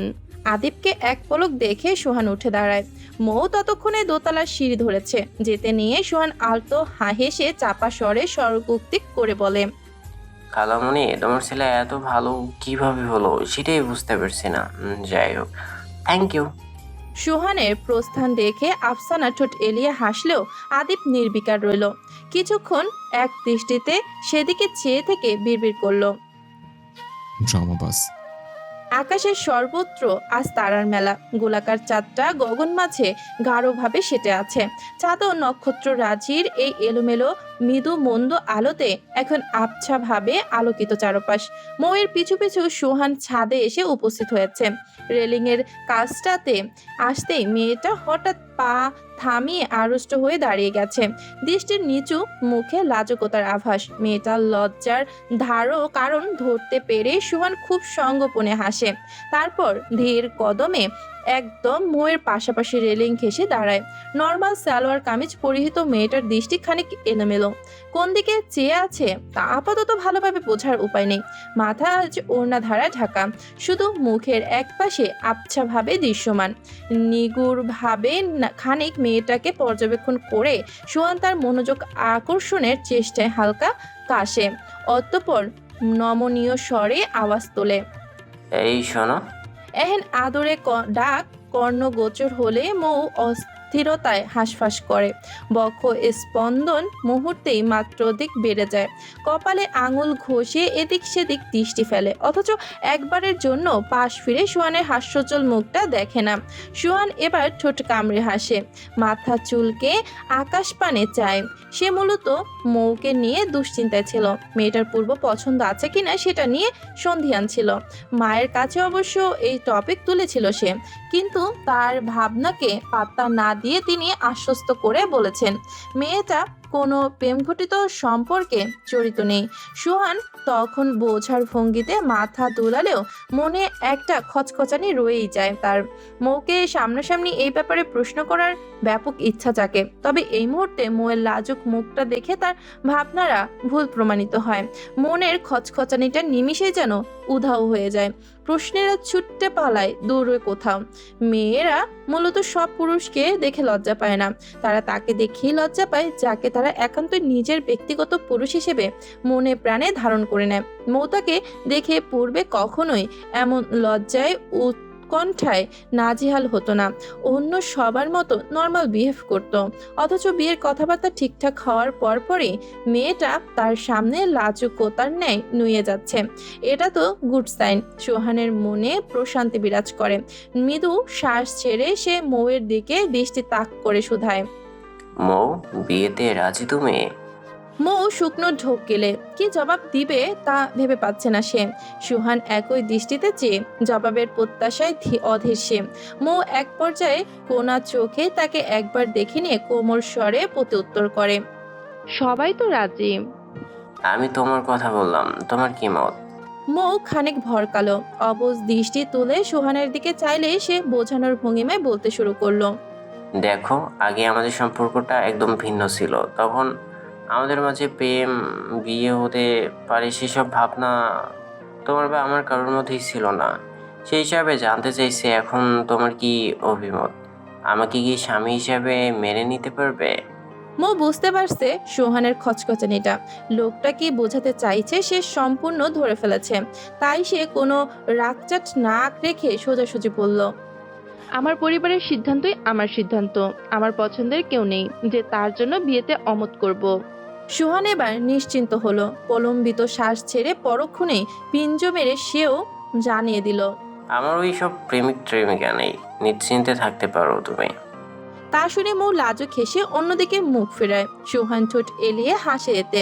পরক্ষণে নিজের ফোনটা বের করে হাতে নেয়, গলা ছেড়ে মৌয়ের উদ্দেশ্যে বলে, এদিকে তাকাও একবার। মৌ চকিতে মাথা ঘুরিয়ে সলজ্জ দৃষ্টিতে চায়। সোহান নির্লিপ্ত নয়নে চেয়ে আছে তার দিকে। মৌ খানিক ভুরু কুচকালে সে নিজের ফোনটা এগিয়ে দিয়ে সাবলীল ভাষায় বলে ওঠে, তোমার নাম্বারটা সেভ করে দাও। এহেন কথায় মৌ কাপা কাপা হাতে বাড়িয়ে দেওয়া ফোনটা নেয়। লক খোলা থাকায় সে তৎক্ষণাৎ ফোনের স্ক্রিনে নাম্বারটা উঠিয়ে খানিক ভাবুক হয়। কি নামে সেভ করবে, তার নাম লিখবে কি? চোখ তুলে সোহানের দিকে চাইলে সে দুষ্টু হাসিতে বলে ওঠে, উড বি ওয়াইফ নামে সেভ হবে নাম্বারটা। মৌ থতমত খায়, দৃষ্টি নুয়ে ফোনের স্ক্রিনে রাখে। মেয়েটা লজ্জা পেয়েছে বুঝতে পেরে সোহান অগোচরে নিঃশব্দে গা কাঁপিয়ে হাসে। হাসির ধমক খানিক কমে এলে ফের দৃষ্টি ঘোরাফেরা করে তার দিকে। তার ফোনের স্ক্রিনে মৌয়ের কম্পনরত আঙ্গুলগুলো নজরে এলে সে ঠোঁট কামড়ে কপাল চুলকায়। আদ্রিতা নিজের অপটু হাতে আজ ভীষণ কাজ করে চলেছে। একবার রান্নার কাজে মা চাচাদের সাহায্য করে যাচ্ছে, তো আরেকবার ডাইনিং টেবিলে সাজাতে তৎপর হচ্ছে। চিংড়ির দো পেঁয়াজা আজ সে নিজ হাতে রান্না করেছে। আদিব খুব পছন্দ করে চিংড়ি মাছ। পছন্দের মানুষটার পছন্দের আইটেম রান্না করে বেশ ফুরফুরে লাগছে এখন তার। সোহান এখনো রয়ে গেছে, তাকে যেতে দেয়নি আফসানা। ডিনার সেরে তারপর বাসায় যাবার অনুমতি পেয়েছে সে। আদ্রিতার বাবা দুই চাচ্চু অফিস থেকে ফিরেছেন খানিক আগে। তারা এবার ড্রয়িং রুমে গল্প গুজবে মশগুল। আদিব ও সোহানও তাদের পাশে ভদ্র ছেলের ন্যায় বসে আছে। কথার ফাঁকে ফাঁকে আদ্রিতাকে সূক্ষ্ম নজরে পরখ করছে আদিব। মেয়েটা আজ যেন পুরো দস্তক সংসারী রমণী হয়ে গেছে। তার মায়ের বারণ শুনেও ছোটাছুটি করে খাবার ধারা ডাইনিং টেবিল সাজাচ্ছে ধীর হস্তে। তার সম্পূর্ণ মনোযোগ এখন কাজে। আদিবকে যেন সে দেখেও দেখছে না, কি আশ্চর্য। এর মধ্যেই মাহিম দ্রুত পায়ে সিঁড়ি বেয়ে নিচে নামলো। সোহানকে দেখে মিটমিট হেসে এগিয়ে গেল সেদিকে। তার পাশে বসে চাপা স্বরে বলল, ভাইয়া আজ থেকে যান। সোহান সচকিত হয়। মাহিমের স্বচ্ছ হাসি দেখে মৃদু হাস্যে বলে, না ভাই, যেতে হবে, অফিস আছে কাল। তুমি যেও আমাদের বাসায়। মাহিম মুহূর্তে কাঁধ উঁচিয়ে ভাব নিয়ে বলল, বোনকে বিয়ে দিলে সেখানে যেতে তো হবেই, শত হলেও আমি ভাই বলে কথা। আদিব ভাই, আমি আর তিনজন মিলেই যাব আপনাদের বাসায়। সোহান তার কথার প্রেক্ষিতে আলতো হাসে। পাশ থেকে আদিব ভুরু বাঁকিয়ে মাহিমের উদ্দেশ্যে বলে, সোহান তার কথার প্রেক্ষিতে আলতো হাসে। পাশ থেকে আদিব ভুরু বাঁকিয়ে মাহিমের উদ্দেশ্যে বলে, তোর পরে শেষ? মাহিমের হাস্যরত মুখটা ক্ষণিকে চুপসে যায় ভাইয়ের চোখা দৃষ্টি দেখে। তবুও ভাবলার মনে হেসে কোনো রূপ সর্বক্তিক করে বলে, সন্ধ্যা থেকে পড়ছি ভাইয়া, এবার খেতে আসলাম, তারপর আবার পড়তে যাব, প্রমিস। সুস্বাদু খাবারের ঘ্রাণ সত্যি ঘরে টিকে থাকা যাচ্ছিল না। আদিব কিঞ্চিত চেয়ে থাকলেও মাহিমকে আর কিছু বলে না। পুনরায় নিজেদের আলাপে মগ্ন হয়। কিছুক্ষণের মধ্যে তাদের ডাইনিং এর ঢাকা হলে আলোচনা সমাপ্ত করে সেখানে উপস্থিত হয় সবাই। খাবার টেবিলে সবাই। গৃহিণীরা সার্ভ করে দেওয়ার পর সকলে চুপচাপ খাচ্ছে। আদিব খাওয়ার ফাঁকে একবার চোখ তুলে সামনে তাকালো। তার ঠিক সামনের চেয়ারটাতে আদ্রিতা বসেছে। আপাতত খাবারে মন নেই তার, শুধু উসখুস করে যাচ্ছে। ওর আজ কি হয়েছে আদিবের বোধগম্য হচ্ছে না। আদিব বিরক্তির শ্বাস ফেলে। অতঃপর অন্যমনস্ক আদ্রিতার উদ্দেশ্যে গমগমে আওয়াজে বলে, খাচ্ছিস না কেন? আদিবের কড়া কণ্ঠস্বরে সকলেই মাথা তোলে। আদ্রিতা তখন চমকে ওঠে, ভীতু নয়নে তার দিকে চায়। আদিবের রুষ্ট মুখ নজরে এলে সে ধীর আওয়াজে বলে, খাচ্ছি তো। আদিবের দৃষ্টিভঙ্গি পরিবর্তন হয় না, সে একইভাবে চেয়ে। আদ্রিতা তা দেখে চোরের ন্যায় মাথা নোয়ায়, আঙুল দিয়ে ভাত নাড়াচাড়া করে। ওদিকে তার কাণ্ড দেখে সকলেই চাপা হাসিতে ব্যস্ত। শুধু আদিবের বাবা নির্বিকার থেকে এক ফাঁকে গম্ভীর মুখে নিজের মতামত রাখলেন। বিয়ে হয়েছে তোমাদের, এখনো তুই তো করি কেন? বাইরের মানুষ শুনলে কি বলবে? আর মেয়েটাকে অযথা ধমকাবে না তুমি। নিজের বাবার কথা শুনে আদিব যেন টাসকি খেলো। সরু নয়নে কিছুক্ষণ চেয়ে রইল বাবার দিকে।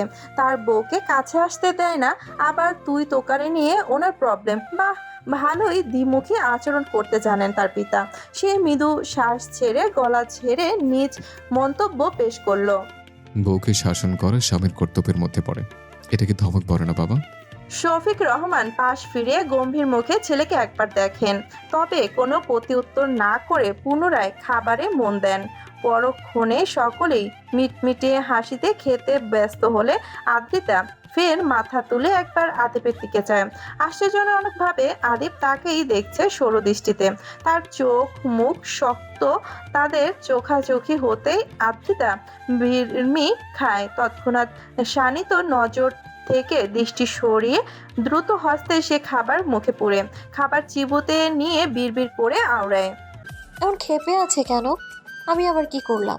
সময় খুব দ্রুত অতিক্রম হয়, বিরামহীন গতিময়তায় তার নিজ ছন্দ বজায় রেখে তা কেবল সামনের দিকে এগিয়ে চলে। সময়ের কোনো পিছুটান নেই, তবে মানুষের অবশ্য পিছুটান আছে। সময়ে অসময়ে অতীতের কথা ভেবে তারা না চাইতেও থমকে যায়, আবারও ফিরে পেতে চায় সেই সোনালি সুখময় দিনগুলো। কিন্তু তা তো আর ফিরে আসার নয়। যে দিন চলে গেছে তাকে আর ফিরিয়ে আনা কখনোই সম্ভব নয়। শুধু মনের গহীন কোণে সেই সব রঙিন দিনগুলো স্মৃতি রয়ে যায়, যে স্মৃতিগুলো আঁকড়ে ধরে ক্ষণে ক্ষণে আবেগ প্রফুল্ল হয় আমরা। অতীতের ভাবনায় বিভোর আদ্রিতা ধীরে ধীরে বুঝে রাখা চক্ষুদয় খোলে। শূন্য দৃষ্টিতে কিছুক্ষণ চেয়ে থেকে হঠাৎ স্বচ্ছ হাসিতে গগন পানে চায়। আজ খুব ছোটবেলাটা মনে পড়ছে তার। কি মধুর ছিল সেই দিনগুলো। হাসতো, খেলতো, কোনো চিন্তা ভাবনা ছিল না। অথচ তখন বড় হওয়ার ইচ্ছায় দিনরাত অপেক্ষার প্রহর গুনতো। আর আজ বড় হয়েও ছোটবেলার দিনগুলোতে ফিরে যেতে বড্ড ইচ্ছে করে। কি অদ্ভুত মানুষের চিন্তা ভাবনা। দিবার ডাকে হঠাৎ হুঁশে ফেরে আদ্রিতা। সে তাকে চেঁচিয়ে ডাকছে। কি রে আদ্রিতা, কোথায় হারাইলি? আদ্রিতা সচকিত হয়ে পিছু ফেরে। দিবার অস্থির মুখটার দিকে কিছুক্ষণ নিষ্পলক চেয়ে থাকে। আজ লাস্ট এক্সাম ছিল তাদের। অনার্স সেকেন্ড ইয়ারের ফাইনাল এক্সাম শেষ, এবার থার্ড ইয়ারে ওঠার অপেক্ষা। আদ্রিতা এইসব ভাবছিল এতক্ষণ যাবৎ। সময় কত দ্রুত যায়। এখনো মনে পড়ে দুই বেনি করে স্কুলে যাবার দিনগুলো। স্কুল কলেজ পেরিয়ে এবার ভার্সিটি লেভেলে পেরোনোর ধাপে আছে সে। আজ পরীক্ষা শেষ হওয়ায় ভার্সিটিটা আপাতত বন্ধ। দিবা হল ছেড়ে আজই ফিরে যাবে তাদের বাড়ি। তারই প্রেক্ষিতে পরীক্ষা শেষে আদ্রিতা বাড়িমুখী না হয়ে দিবার সঙ্গে সোজা হলে চলে এসেছে। তাকে বাসে তুলে তবেই সে বাসায় ফিরবে বলে সিদ্ধান্ত নিয়েছে। কাপড় গোছাতে ব্যস্ত দিবা অন্যমনস্ক আদ্রিতাকে লক্ষ্য করে ভুরু কুচকায়, কর্কশ স্বরে ফের বলে ওঠে। কি হয়েছে তোর? কি ভাবিস এত? ডাকছি কখন থেকে? আদ্রিতা এবার ঠোঁট এলিয়ে কিঞ্চিত হাসে, তারপর জানালায় থেকে ধীর কদমে এগিয়ে যায় দিবার কাছটাতে। বিছানায় বসে প্রত্যুত্তর করে। ছোটবেলার কথা খুব মনে পড়ছে রে। আমরা অনেকটা পথ পেরিয়ে এসেছি না? দিবা খানিক স্থির চেয়ে থাকে বান্ধবীর দিকে, অতঃপর প্রলম্বিত নিঃশ্বাস ছেড়ে জানায়। তা তো অবশ্যই, তবে হঠাৎ এই ভাবনা কেন? এমনি হঠাৎ মনে হলো তুই রেডি করেছিস সব। সব রেডি, এই জন্যই তো ডাকছি তোকে। চল বের হই এবার। বাই দ্য ওয়ে, আদি ভাইয়া কি আসবে? আদ্রিতার মুখটা মলিন হয়ে আসে তৎক্ষণাৎ। বিষাদ জমে মনে। আদিব ইদানিং তাকে সময় দিচ্ছে না। যদিও সে কাজে খুব ব্যস্ত থাকে, এটা আদ্রিতা জানে। কিন্তু ছুটির দিনগুলোতে তো সে বন্ধুদের সঙ্গে বাইরে বাইরে থাকে, তার সঙ্গে নর্মাল কথা পর্যন্ত বলে না। আগে তো এমন করতো না। এতদিন পড়াশোনা নিয়ে ব্যস্ত ছিল বিধায় আদ্রিতা এসব ইগনোর গায়ে মাখিনি। কিন্তু এবার তো আর খারাপ লাগবে। লোকটার হঠাৎ কি হলো আদ্রিতা ঠিক বুঝে উঠতে পারছে না। দিবার কথার প্রেক্ষিতে সে এবার রুষ্ট মুখে উত্তর করলো। ওনার মতো ব্যস্ত মানুষ আমাকে নিতে আসবে নাকি? তুইও আজকাল ফাও কথাবার্তা বলিস, যত সব ড্রাইভার আঙ্কেল আসবে। বাড়ি গাড়ি করেই যাব। দিবা চোখা নয়নে তাকায়, সন্ধিয়ান কণ্ঠে জিজ্ঞেস করে। কি হলো আবার তোদের মধ্যে? আদ্রিতা তাড়া দিয়ে বলল। কিছুই হয়নি, জলদি চল। দিবা আর কিছু বলার জো পেল না। পূর্ব হতেই রেডি ছিল বিধায় আদ্রিতার ব্যতিব্যস্ততা নিজেও ব্যাগ নিয়ে ছুটলো তার পেছনে। দুই বান্ধবী ভার্সিটির হল থেকে বেরিয়ে গেট পেরিয়ে মেন রোডে এলো। দিবা এখান থেকে বাসে উঠবে, আর আদ্রিতার গাড়ি অলরেডি চলে এসেছে। দিবাকে বিদায় জানিয়েই সে বাসার পথ ধরবে। বাসের আশায় রাস্তার এক কর্নারে দাঁড়িয়ে রইল দুইজন। আদ্রিতা আশপাশ তাকাচ্ছে, হঠাৎ অদূরে দেখতে পেল অনেককে বন্ধুদের নিয়ে দাঁড়িয়ে আছে। তবে নজর এদিকে সীমাবদ্ধ নয়, তারা নিজেদের গল্প গুজবে মগ্ন। আদ্রিতা ওদিক থেকে দৃষ্টি ফিরিয়ে সামনে তাকালো। এরই মধ্যে পাশ থেকে দিবার কণ্ঠস্বর কানে এলো। অনেক ভাইয়া তোর বিয়ের ব্যাপারে জানে, হঠাৎ পিছু ছেড়ে দিল যে? তোর জামাই বোধহয় ভালোই টাই দিয়েছে না? আদ্রিতা বিরক্ত হয়ে পড়ল। ওই লোকের প্রসঙ্গ আসছে কেন বারবার? আমার বিয়ের ব্যাপারে বলার আর কেউ নেই? বর্ষাপু বলেছে হয়তো। আর কোন ছেলে বিবাহিত মেয়ের পিছনে ঘুরবে? হ্যাঁ, বেশি কথা বলিস না তো। বাসে গিয়ে ফোন দিস। ওই যে একটা বাস আসছে, উঠে পড়। জানাবো, তুইও চলে যা। দিবার আর কথা না বাড়িয়ে বান্ধবীকে হালকা জড়িয়ে ধরে বিদায় জানিয়ে বাসের দিকে ছুট লাগালো।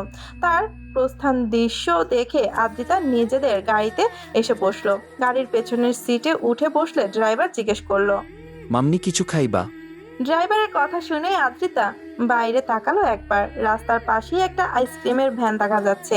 সে মুহূর্তেই উচ্ছ্বসিত হয়ে উঠে পড়ল। আঙ্কেল, একটা আইসক্রিম এনে দিন, তাহলেই হবে। ঠান্ডা লাগবো মাম্নি, অন্য কিছু আনি? এখন বেশি ঠান্ডা নেই তো আঙ্কেল। আচ্ছা আনতাছি। আদ্রিতার জেদ মাখা কথায় ড্রাইভার মতিন মিয়া না পারতে গাড়ি থেকে নেমে আইসক্রিম এনে দিলেন তাকে। আদ্রিতা তখন খুশি মনে আইসক্রিম হাতে নিয়ে খেতে শুরু করলো। অতঃপর আর দেরি না করে গাড়ি চলল বাসার উদ্দেশ্যে। দিন গড়িয়ে রাত নামলো। কৃত্রিম লাইটের আলোয় আলোকিত হলো রাতের শহর। রাত 8টা। রায়ান সবেমাত্র অফিস থেকে ফিরেছে। বাসায় প্রবেশ করেই তার দৃষ্টি নিবদ্ধ হলো রান্নাঘরে থাকা নোভার দিকে। মেয়েটা কাজে ব্যস্ত। সে এসেছে শুনেও তার বউটার নরম চরণ নেই। তার মা এসে দরজা খুলে দিয়ে গেল। রায়ান প্রলম্বিত নিঃশ্বাস ছেড়ে ফর্মাল ড্রেস আপে ড্রয়িং রুমে গিয়ে বসলো। অতঃপর সোফায় গা এলিয়ে বসে হাত ছাড়ল। মা, তোমার ছেলের বউকে বলো তার স্বামীর জন্য শরবত নিয়ে আসতে। রায়ানের মা বুড়ো কুচকান জবাব চাপা স্বরে বলেন, চিৎকার করছিস কেন? আসতে বল না, মেয়েটা কাজ করছে। বস, আমি নিয়ে আসছি। রায়ান সোজা সাপটা বলল। না, ওকে নিয়ে আসতে বলো, আমি রুমে গেলাম। রায়ান সোফা থেকে উঠে আর না দাঁড়িয়ে হন হন করে নিজের ঘরে চলে গেল। রায়ানের মা সেদিক থেকে দৃষ্টি ফিরিয়ে ছেলের কথা রক্ষার্থে নিজেও রান্নাঘরের দিকে ছুটলেন। কিছুদিন ধরে নোভা নিজের বাবার বাড়ি যেতে চাইছে। দিনরাত একই ঘ্যান ঘ্যান করছে রায়ানের কানের কাছে। অথচ সে নিজের বাবার বাসা থেকে ফিরেছে 1 মাসও হয়নি। রায়ানের প্রচুর মেজাজ খারাপ হচ্ছিল। এতে তবুও কিছু বলেনি, বউটা তার কষ্ট পাবে বলে। কিন্তু গতকাল ফের একই ঘ্যান ঘ্যান করায় সে নিজেকে কন্ট্রোল রাখতে পারেনি। তখন নোভাকে ধমকে একদম চুপ করে দিয়েছে সে। একই কথা আবার বললে থাপ্পড় দেবারও হুমকি দিয়েছে। সেই থেকে বউটা তার সঙ্গে কথা বলছে না। আজ সারাদিন তার কলও রিসিভ করেনি। বউয়ের রাগী মুখটা স্মরণ করে রায়ান হঠাৎ মিটমিটি হাসে। তার কি দোষ? মেয়েটাকে ছাড়া আজকাল ঘুম হয় না, সেটা কি ও বোঝে না? শুধু 2 দিন পর পর বাপের বাড়িতে চলে যেতে চায়। পাষাণ বউ তার। রায়ানের ভাবনার মাঝেই শরবতের গ্লাস হাতে নোভা প্রবেশ করলো রুমে। রায়ান ফ্রেশ হয়ে টান টান ভঙ্গিমায় বিছানায় শুয়েছিল। নোভাকে দেখে সদ্ভিত পেয়ে উঠে বসলো। তবে নোভা তার দিকে না চেয়ে এগিয়ে এসে বেড সাইড টেবিলে গ্লাসটা রাখলো। নিঃশব্দে ফের চলে যেতে নিলে রায়ান আদরে স্বরে ডাকলো, জান শোনো। নোভা তার ডাক শুনেও না শোনার ভান করে চলে যাচ্ছিল, কিন্তু রায়ান তাকে যেতে না দিয়ে হাত টেনে ধরলো। নোভা তৎক্ষণাৎ গরম চোখে চেয়ে গমগমে স্বরে বলল, হাত ছাড়ো আমার। রায়ান নিষ্পলক কিছুক্ষণ চেয়ে থেকে আচমকা এক টানে নোভাকে নিজের কোলে নিয়ে আসলো। নোভা এতে হতভম্ব হয়ে তাকালে রায়ান দুষ্টু হেসে তাকে চোখ টিপ দিল। মুহূর্তেই শাড়ির ফাঁক গলে নোভার উদরে হাতের বিচরণ ঘটিয়ে ঘাড়ে চুমু খেয়ে পড়ল। রাগ কমাও যান, সামনের শুক্রবার আমার শ্বশুর বাড়িতে নিয়ে যাব তোমাকে, প্রমিস। প্লিজ এখন কাছে থাকো, আমি তোমাকে ছাড়া ঘুমাতে পারি না, জানো না? নোভা হাত ছাড়ানোর চেষ্টা করে রাগী গলায় বলল, ইস, ছাড়ো, খারাপ লোক, তোমাকে চেনা আছে আমার, কালই ভুলে যাবে এই কথা। রায়ান এবার নোভাকে নিয়ে শুয়ে পড়ল বিছানায়। নোভাকে আস্তে পিস্তে জড়িয়ে ধরে গলায় মুখ গুজে ফিসফিসিয়ে বলল, ভুলবো না, প্রমিস করলাম তো। নড়াচড়া করো না তো, আদর করতে দাও জান। রায়ানের কার্যকলাপে নোভা আর কিছু না বলে তার বুকে মুখ গুজে লাজুক হাসে। রায়ানের ওষ্ঠ স্পর্শের উন্মুক্ততায় হাত বাড়িয়ে পিঠ আঁকড়ে ধরে তার। চোখ বুজে শুধু অনুভব করে নিজ স্বামীর এহেন সুখময় ভালোবাসার ছোঁয়া। শুক্রবারের সকাল, পূর্ব আকাশের সূর্যটা ঝিলিক দিয়ে উঠেছে। মিঠে আলোর সহিত ধীর পবন পরিবেশকে করে তুলেছে নাতি শীতোষ। শীতের রেশ ধীরে ধীরে কমছে। আগের মতো হাড় কাঁপানো শীত অনুভব হয় না এখন। তবে সকালে উঠে শাওয়ার নেওয়াতে কিঞ্চিত শীতের প্রাদুর্ভাব পড়েছে আদিবের উপর। খালি গা, উদম পিঠে পানির বিন্দু বিন্দু কণায় এখনো বিদ্যমান। ওয়াশরুম থেকে বেরিয়ে সফেদ রঙা টাওয়াল দ্বারা চুল মুছতে সে এখনো। চুল মোছাকালীন ধীর পায়ে হেঁটে ড্রেসিং টেবিলের সামনে এসে দাঁড়ালো। আজ তাহিরের বিয়ের জন্য মেয়ে দেখতে যাওয়া হবে, এবং সেটা অবশ্য দিবা। আর তার বাবা দীর্ঘদিন পর মেয়ে দেখতে যাওয়ার মত দিয়েছে। আজ তারা সব বন্ধুসহ তাহিরের বাবা মা গিয়ে মেয়েকে দেখে আসবে। সেই জন্যই ছুটির দিনও তারা এক তো সকাল সকাল ওঠা। আদিব মৃদু শ্বাস ছাড়ে, তোয়ালেটা বিছানায় ফেলে পরক্ষণে কিছু একটা ভেবে হেসে ওঠে আপন মনে। এই মুহূর্তে আদ্রিতা তার পাশে থাকলে হয়তো ভুরু কুচকাতো এবং বিড়বিড় করে আওড়াতো, ভেজা টাওয়াল কেউ বিছানায় রাখে? আপনি এমন কেন? আদিব এসব ভেবে ঠোঁট এলিয়ে হাসে। সে মানুষটা খুব গোছালো হলেও তোয়ালেটা কখনোই ঠিক জায়গাতে রাখে না। শত চেষ্টা করেও এই অভ্যাস পাল্টাতে পারেনি সে, আর পাল্টাবেও না ভাবছে। তার করা কিছু অগোছালো কাজের জন্য যদি বউয়ের আদরের শাসন পাওয়া যায় তাতে মন্দ কি? আদিব হাস্যরত অবস্থাতেই বডি স্প্রে করে নিল, তারপর গায়ে সাদা শার্ট জড়িয়ে ইন করে নিল কালো প্যান্টের সহিত। অতঃপর হালকা নীল রঙা ব্লেজার জড়িয়ে নিল গায়ে। চুলে ব্যাক ব্রাশ করে খোঁচা খোঁচা দাড়িগুলোতে খানিক হাত বুলিয়ে ঠোঁট বাঁকিয়ে হাসলো। অতঃপর পা বাড়ালো দরজার দিকে। ঠিক আদ্রিতার রুমের কাছটায় সে পা থামালো সে। দরজা খোলা পেয়ে সুর সুর করে ঢুকে পুনরায় দরজা চাপিয়ে দিল। মেয়েটা কম্বল মুড়িয়ে ঘুমাচ্ছে। ফজরের নামাজ পড়ে হয়তো দরজা খুলে রেখেছিল। অবশ্য ইদানিং দরজা খোলাই রাখে সে। কেন রাখে তা আদিবের অজানা। একদিন জিজ্ঞেস করতে হবে পাজিটাকে। রাতে ঘুম বাদ দিয়ে তাকে দেখার উদ্দেশ্যে দরজা খুলে রাখে না তো। নিজস্ব ভাবনা ছেড়ে আদিব সামনে এগোলো। আদ্রিতার পাশে বসে ধীরে ধীরে কম্বল সরিয়ে উন্মুক্ত করলো তার সিক্ত মুগ্ধতা। মেয়েটা এতে কপাল কুঁচকালেও ঘুমে বিভোর। আদিব আলতো হাসে, খানিক মোহগ্রস্তের ন্যায় চেয়ে থেকে আদ্রিতার কপালে চুমু খায়। তার এলোমেলো চুল, ঠোঁট ফুলিয়ে ঘুমানো সবই ফের তাকে আকৃষ্ট করে। মুহূর্তে প্রণয়ের দহন যন্ত্রণা বাড়ায়, বড্ড নাস্তানাবোধ করে তাকে ছাড়ে। তাকে আদিব প্রলম্বিত নিঃশ্বাস ছাড়ে, গভীর দম নিয়ে আওড়ায়, তোকে ছেড়ে আর থাকতে পারছি না। বুকটা শুধু খালি খালি লাগে, অথচ কেউ আমার কষ্টটা বুঝতে চাইছে না, না তুই না আমার পরিবার। বেলা 11টা। তাহির তার বাবা মা ও বন্ধুদের নিয়ে চলে এসেছে দিবাদের বাড়ি।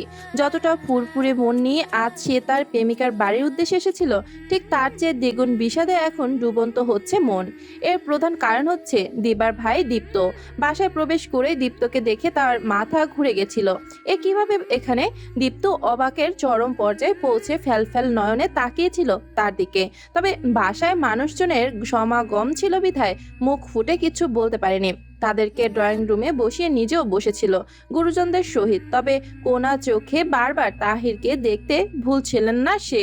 তার এই চাহনি দেখে তাহির উৎসুক করে ওঠে, চরম অস্বস্তিতে জমে বসে থাকে।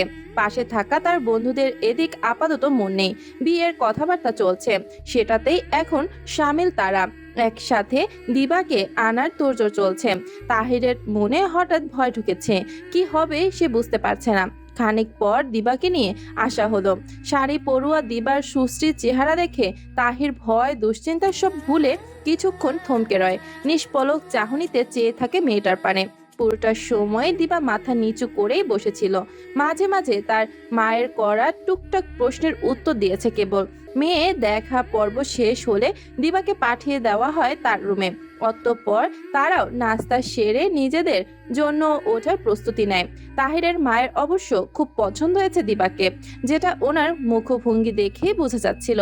উনি চাইছিলেন আজই মেয়েকে আন্টি পরিয়ে যেতে, কিন্তু দিবার পরিবার তখন খুব অমায়িকভাবে বললেন তারা ভেবেচিন্তে রাতের দিকে সিদ্ধান্ত জানাবে। তারাও আর অমত করেনি। তাদের কথা মেনে সেই মুহূর্তেই বাড়িমুখ রওনা দিয়েছে সবাই। বাসায় ফেরার পথে গাড়িতে বসেও তাহির ছিল আনমনা। যেখানে আজ তার আমোদে প্রফুল্ল থাকার কথা, সেখানে চিন্তিত মুখে চুপচাপ বসে আছে সে। এই গাড়িটাতে শুধু তারা বন্ধুরা মিলে যাচ্ছে, আর তার বাবা মা অন্য গাড়িতে করে বাসার পথ ধরেছে। তাদের গাড়ি গাজীপুর পেরিয়ে ইতিমধ্যে উত্তরায় প্রবেশ করেছে। আদিব ড্রাইভ করছে সুদক্ষ কায়দায়। তার পাশের সিট দখল করে বসে আছে রাফি। সে আপাতত ঝিমানো অবস্থায় সিটে গা এলিয়ে রেখেছে। যে পেছনের সিটে বসেছে রায়ান, তাহির ও সিফাত। রায়ানের গভীর মনোযোগ ফোনের দিকে নিবদ্ধ থাকলেও সিফাত তীক্ষ্ণ দৃষ্টিতে তাহিরের মুখাবয়ব খেয়াল করছে কিছুক্ষণ যাবৎ। কেমন অন্যমনস্ক হাব ভাব তার, দৃষ্টি বাইরে স্থির, চোখ ঠোঁট কামড়ে কিছু একটা ভাবছে সে, কিন্তু সেটা কি? সিফাত কৌতূহল দমাতে না পেরে তার পাশে বসা তাহিরের উদ্দেশ্যে বলে ওঠে চড়া গলায়, কি ভাবতেছিস শালা? এমন দেবদাস সেজে বৈশা আসিস কেন? অদ্ভুত, কি হয়েছে হঠাৎ? সিফাতের কথায় বাকি তিন বন্ধু নজর স্থির হয় তাহিরের দিকে। আদিব ভিউ মিররের কপালে কুচকে তাকায় এক পলক। তাহিরের বিষণ্ণ বদনখানা এতক্ষণে বন্ধুদের মুখপানে ঘোরাফেরা করে। অতঃপর রুষ্ট ভঙ্গিমায় বলে ওঠে, ওই দীপ্তর বাচ্চা আমাকে রিজেক্ট করে দিবে কিনা সেটাই ভাবছি। আমি নিশ্চিত ও কিছু একটা ঝামেলা পাকাবে। রিফাত ভুরুকুঞ্চন করে ফের বলে, দীপ্ত কে আবার? কি আবল তাবল বকতেছিস? আবল তাবল না, দীপ্ত হলো দিবার ভাই। আমাদের সামনে যে বসছিল দেখিসনি? ও আমার দুধ চোখে দেখতে পারে না দোস্ত। এখন ওর বোনরে আমার হাতে তুলে দিবে বল? পাল লাগতেছে না আমার কিছু। দিবার ভাই যে ওই হারামিটা আমি চিন্তাও করি নাই। তাহিরের কথায় সবাই আহাম্বক বনে চেয়ে থাকে খানিক। অতঃপর রায়ান ফোন রেখে সুকৌশলে জিজ্ঞেস করে ওঠে, কাহিনী কি? স্পষ্ট করে বলো। দিবার ভাইকে কেমনে চিনিস? আর তোকে রিজেক্টই বা কেন করবে? তোদের মনে আছে একবার যে আমি বলেছিলাম আমাদের ভার্সিটির এক ছেলের সঙ্গে ক্যাচাল লাগছে আমার? সেই ছেলেটা দীপ্ত ছিল। আমার ভার্সিটির একটা মেয়ে পছন্দ করতো, আবার সেই মেয়েকে পছন্দ করতো দীপ্ত শালায়। আমি কোনো রিলেশনশিপে ছিলাম না, জানিস তোরা। কিন্তু দীপ্ত হিংসা থেকে অযথা আমার সঙ্গে ঝামেলা করেছে। ও ধারণা ছিল আমি মেয়েটাকে পছন্দ করি। সেই দীপ্ত যে আমার হবু সম্বন্ধী হইব কে জানতো? এই ঘটনার শেষ ধরে ওই যদি দিবারে আমার কাছ থেকে আলাদা করে, আমি ওরা উচিত শিক্ষা দিব। সবাই চুপচাপ শুনলো তাহিরের কথা। তারা সবাই স্কুল ফ্রেন্ড হলেও ভার্সিটি লেভেলে এক একজন ছিল আলাদা জায়গায়। তবে মনের টান থাকায় তাদের বন্ধুত্বের মধ্যে কিঞ্চিত পরিমাণ চির ধরেনি। সমস্ত কথা কর্ণগোচর হলে রায়ান গা ছাড়া ভাব দেখিয়ে বলে ওঠে, এত টেনশন নেওয়ার কিছু নাই। বিয়েতে রাজি না হলে মেয়েকে উঠিয়ে নিয়ে আসবি। দিবা তো রাজি, তাই না? তাহির সশব্দে দম ছাড়ে। প্রতি উত্তরে রয়ে শুয়ে বলে, দিবার রাজি হলে কি হবে? ওর পরিবার না মানলে আমার কাছে আসবে সে। এতদিনে এটা বুঝেছি মেয়েটা খুব পরিবার ভক্ত। ওর বাবা মা ভাইয়ের কথা ছাড়া এক পাও নড়বে না। শালা তোরা বুঝবি না আমার কষ্ট, চুপ থাক। তাহিরের ক্রোধিত বাক্যে রায়ান তৎক্ষণাৎ ফুঁসে উঠে জানালো, একদম মেজাজ দেখাবি না। আজ আমার বউরে নিয়ে তার বাবার বাসায় যাওয়ার কথা ছিল, শুধু তোর কারণে যাওয়ার ক্যান্সেল করে এখানে এলাম। আবার রাগ দেখাস? আজ রাতে যে আমার বউ তার কাছে আমাকে ঘেঁষতে দিবে না, সেই কষ্টটিকে তোরা বুঝবি? এই মুহূর্তে রায়ানের এরূপ আবলামি কথাবার্তা শুনে সিফাত ও রাফি হু হা করে হেসে দিল। অন্যদিকে তাহির গরম চোখে তাকে ভস্ম করে চিপে চিপে বলল, শালা নির্লজ্জ সর, বউ ছাড়া কিচ্ছু বোঝে না। রায়ান নিজের ফোন পকেটে পুরে এবার ঘোর প্রতিবাদের সুরে বলল, বিয়ে কর, তারপর বুঝবি মানুষ কেন বউ বউ করে। তুই তো বিয়ের আগেই প্রেমিকার জন্য সাথী যেও না ছেড়ে বলেই কান্তাছিস, আবার আমারে বলিস বলদা। তাহির কি বলবে, তার আর ভেবে পায় না, শুধু অগ্নি চোখে রায়ানের দিকে চেয়ে কটমট করে। রায়ান সে কটমট চাহনিকে পাত্তা না দিয়ে ফের ফোনে মগ্ন হয়। ওদিকে সিফাত রাফি গা কাঁপিয়ে হাসছে তাদের কাণ্ড দেখে। এ যাত্রায় আদিবের ঠোঁটেও দেখা গেল কিঞ্চিত হাসির রেখা, মনের কোণে সূক্ষ্ম এক অভিমান, চোখ মুখ আধারাচ্ছন্ন, বিষাদের অনলে জ্বলে পুড়ে যাচ্ছে অন্তর। মায়াকারা চোখ দুটো অন্ধকার আকাশ পানে নিবদ্ধ আদ্রিতার। দিন গড়িয়ে রাত নামলো, অথচ আদিবের দেখা নেই। আজ ছুটির দিন ছিল, তবুও তার সঙ্গে সময় কাটানোর তারা নেই তার। খানিক আগে বান্ধবীদের থেকে জেনেছে তারা দুপুরের দিকেই গাজীপুর থেকে ঢাকা ব্যাক করেছে, কিন্তু এখনো বাড়ি ফেরেনি। তার প্রতি কি টান কমে যাচ্ছে ওনার? সকালে দেখা দিল না, ফিরবে রাতে, তখনও তো দেখা হওয়ার সম্ভব না। ক্ষীণ তারা হাতে জেল থেকে ফেরার পর আর ভালো সময় কাটায়নি। মাঝে মধ্যে অল্প সাক্ষাৎ হলেও লোকটা কথা বলতে চাইতো না, এক প্রকার এড়িয়ে যেত। এতদিন আদ্রিতার পরীক্ষা ছিল বিধায় সেও ব্যাপারটাকে তেমন পাত্তা দিত না। তবে এখন মনের আনাচে কানাচে তীব্র অভিমানের রেশ বিদ্যমান। আচ্ছা, আদিব কি কোনো কারণে তার উপরে রেগে আছে? কিন্তু কেন রেগে থাকবে? কি করেছে সে? আদ্রিতা কোনো সদুত্তর পায় না। ছাদের রেলিং ঘেঁষে স্থির দাঁড়িয়ে রয়। এক সময় মনের মেঘ বৃষ্টি হয়ে ঝরে পড়ে দু চোখ বেয়ে। নির্দয় লোকটা আসুক আরেকবার, সেও কথা বলবে না। তাকে তো উচিত শিক্ষা দিবেই সে। মনে মনে অভিমানের কথাগুলো আওড়ে আদ্রিতা চোখ মুছে। অতঃপর বাম দিকে নজর রেখে নির্বিশেষে চেয়ে রয়। ছাদের বাম পাশটায় মাহিম ও আরাফ দৌড়াদৌড়ি করছে। দুষ্টু মাহিম পিচ্চু আরাফকে খোঁচাচ্ছে, আর সে ভয়ঙ্কর মুখাবয়ব করে তার পিছু ছুটছে। আদ্রিতা এ যাত্রায় তাদের কাণ্ড দেখে হেসে ওঠে, খানিক নড়ে চড়ে গলা উঁচিয়ে সাবধান করে, ওরে ব্যথা পাবি ফাজিল, নিচে চল। এ মাহিম থামবি তুই? মাহিম দৌড় থামায়, হাঁটু মুড়ে বসে দম ফেলে। তখনই আরাফ এসে দু হাত মুঠো করে ধরে মাহিমের চুল টেনে দৌড় দেয়। আরাফের কাণ্ডে মাহিম হক চকালে আদ্রিতা খিলখিলিয়ে হেসে ওঠে। আরাফ ততক্ষণে উদ্র শ্বাসে সিঁড়ি বেয়ে দৌড়ে নিচে নেমে গেছে। মাহিম দৌড় উঠে দাঁড়ালো, ভোতা মুখে বোনের হাসি মাখা মুখের দিকে চেয়ে রইল।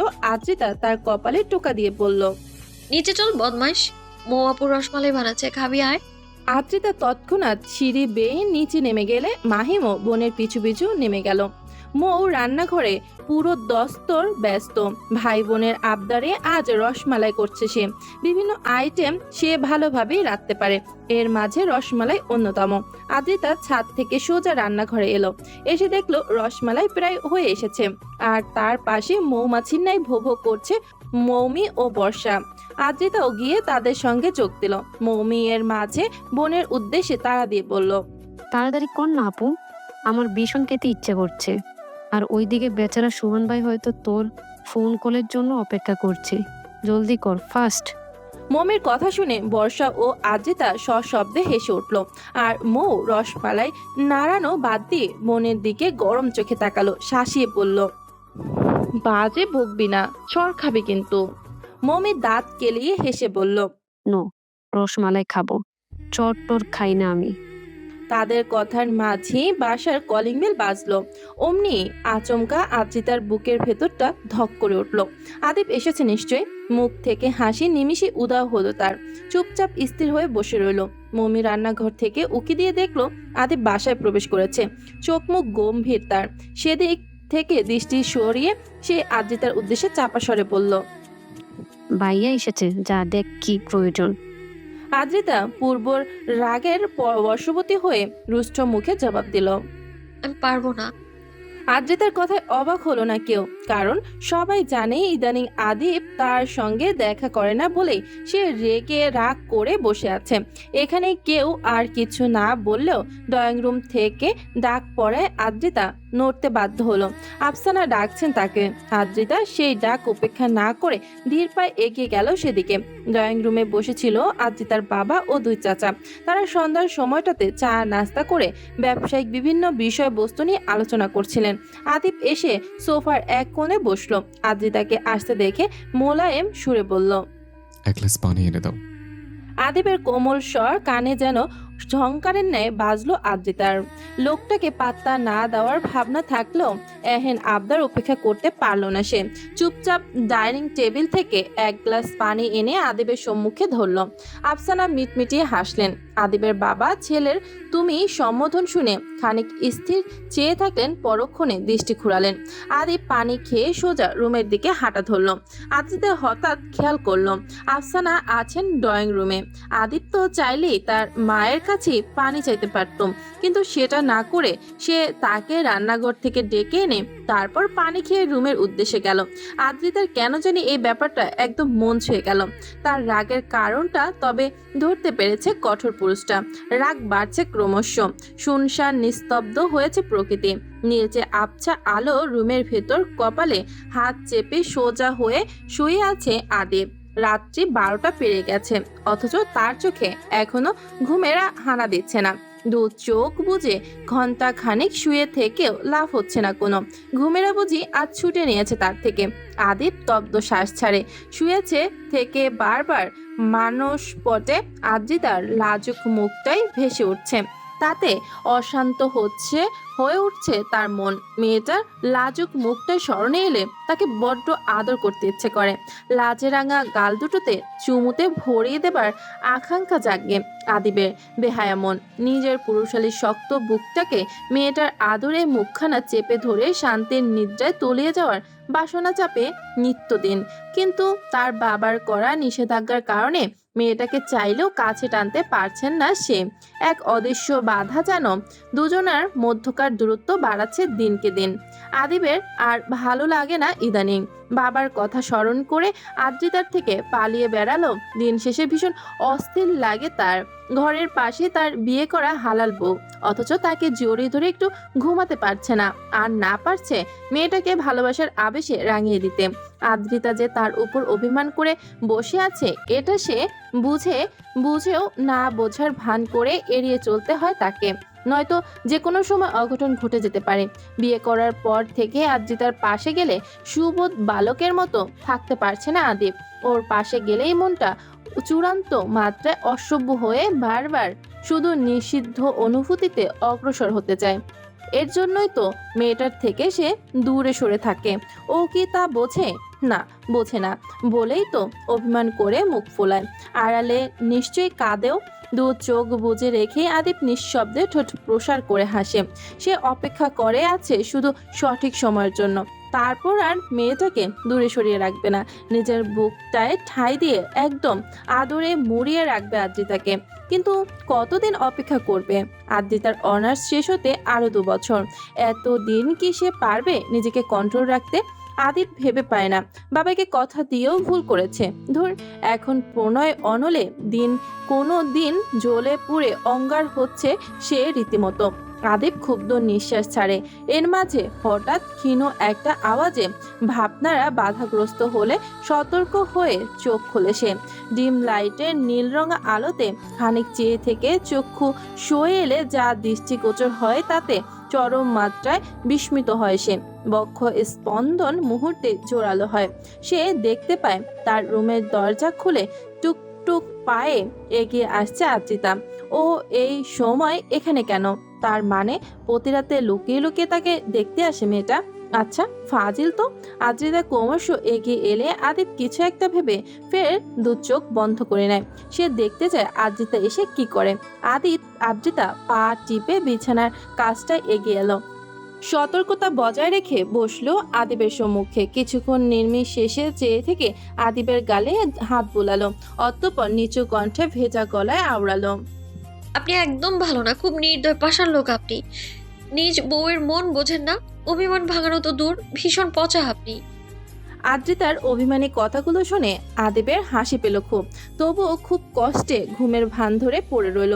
কিছুক্ষণ বাদে আদ্রিতা যা করলো তাতে তার নিঃশ্বাস আটকে আসার উপক্রম হলো। মেয়েটা একাধারে তার গালে কপালে ঠোঁটে ছোঁয়া দিয়ে সর্বশেষে তার ওষ্ঠ মাঝে আলতোভাবে ঠোঁট ছুঁয়ে এখান থেকে এক প্রকার পালিয়ে গেল যেন। আদিব আর সারা শব্দ পাচ্ছে না কোনো। তাই সে তড়াক করে চোখ খুলল, অস্থির চিত্তে উঠে বসলো। আদ্রিতা নেই। দরজা চাপিয়ে পুনরায় ফিরে গেছে নিজের রুমে। আদিবের বক্ষ মাঝে উতাল ঝড় বইল। শান্ত আদিব মুহূর্তে অস্থির হয়ে উঠল। কি করলো মেয়েটা? ঠোঁটে আদ্রিতার দেওয়া স্পর্শটা পুনয় ঘরে ডুবিয়ে ছাড়ছে তাকে। নিঃশ্বাসের বেগ বৃদ্ধি পাচ্ছে ক্রমশ। আদিব অনুভব করতে পারছে সে কন্ট্রোললেস হচ্ছে। এই মুহূর্তে বউটাকে আনতে হবে নিজের কাছে, নয়তো সে স্থির হবে না আজ। আদিব যেন সম্পূর্ণ অন্য এক ঘরে ডুবন্ত থেকে সম্মোহনের ন্যায় এগিয়ে গেল দরজার দিকে। দরজা খুলে সামনে এগিয়ে আদ্রিতার কক্ষের সম্মুখে এসে থমকে দাঁড়ালো। অতঃপর গম্ভীর এক নিঃশ্বাস ছেড়ে দরজা ঠেলে ঢুকে গেল রুমের ভেতরে। আদ্রিতা সবেমাত্র শুয়েছিল। আচমকা দরজা খোলার আওয়াজে ভুরু কুঞ্চন করে মাথা তোলে। ডিম লাইটের মৃদু আলোতে আদিবকে চিনতে ভুল হয় না তার একটু। এই মুহূর্তে তাকে এখানে দেখে ছটফট করে ওঠে সে। আখি যখন বড় বড় হয়ে থমকে যায়। তার মানে আদিব জেগেছিল আজ? খানিক আগেই তার কথা, আদরের স্পর্শ, সব ধর আজ কি করে ফেললো সে? আদিবের এগুলোতে আদ্রিতা শুকনো গলায় ঢোক গেলে আতঙ্কে আড়ষ্ট হয়ে কম্বলটাকে দু হাতে আরো শক্ত করে চেপে রেখে নিজের সাথে।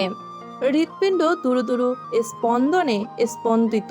আদৌ বোঝা চোখের দৃষ্টি নিষ্পলকভাবে দেখে চলেছে মানুষটাকে। আদিব ক্রমশ অগ্রসর হচ্ছে। তার সান্নিধ্য চক্ষু যুগল আজ ঘোর লগ্নতায় ডুবে আছে।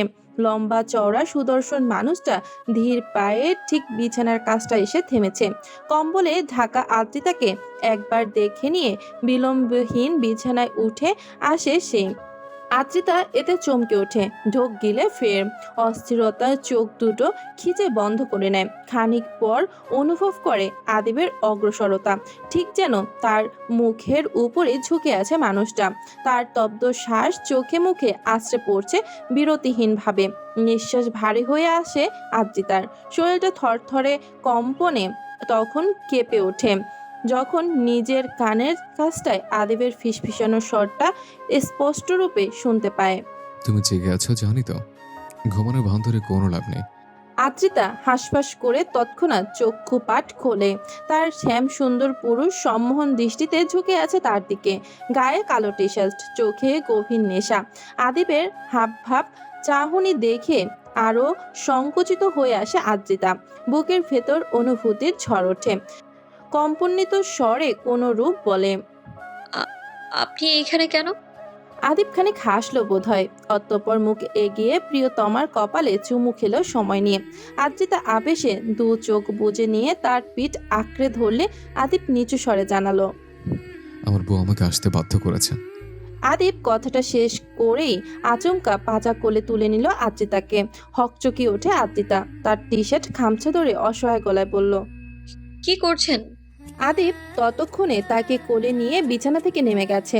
উৎকণ্ঠিত বউকে শান্ত করতে হঠাৎ থমকে দাঁড়িয়ে তার গালে ঠোঁট ছুঁয়ে আওড়ালো। আমার রুমে চলো। আদ্রিতাকে কোলে নিয়ে নিজ রুমের সামনে এসে থামলো আদিব। বা হাতে হালকা ভেরানো দরজাটা ঠেলে রুমে প্রবেশ করে ফের দরজাটা বন্ধ করে দিল সে। অতঃপর এগিয়ে গেল বিছানার দিকটায়। আদ্রিতা উৎকণ্ঠিত মনে ঘামছে রীতিমতো। তার চোখের দৃষ্টি এলোমেলো। আদিব তাকে বিছানায় শুয়ে দিতেই সে অত্যাধিক লজ্জায় দু হাতে মুখ ঢেকে নিল। গাঢ় সবুজ রঙা সালোয়ার কামিজ জড়ানো মেয়েটার ফর্সা গায়ে এই রংটা বড্ড ফুটে উঠেছে তার আকর্ষণীয় শরীরে। আদিব মোহমুগ্ধের ন্যায় চেয়ে থাকে তার পেয়সের দিকে। মেয়েটা লাজুক মুখ, শ্বাস প্রশ্বাসের গভীরতা বড্ড বেচাইন করে তুলেছে তাকে। হৃদগহ্বরে উত্তাল ঝড়ে নিজেকে দিশেহারা পথিকের মতো লাগছে এখন। সেই ঝড়ে দিক বিদিক হারিয়ে আদিব ধীরে ধীরে দূরত্ব কমায় দুজনের মাঝে। মোহগ্রস্ততায় আচ্ছন্ন হয়ে আদ্রিতার দিকে ঝুঁকে যায় তার বিশাল দেহ নিয়ে। মুহূর্তেই আদ্রিতার হাত দুটোতে চুমু দিয়ে মুখ থেকে সরিয়ে নেয় তা।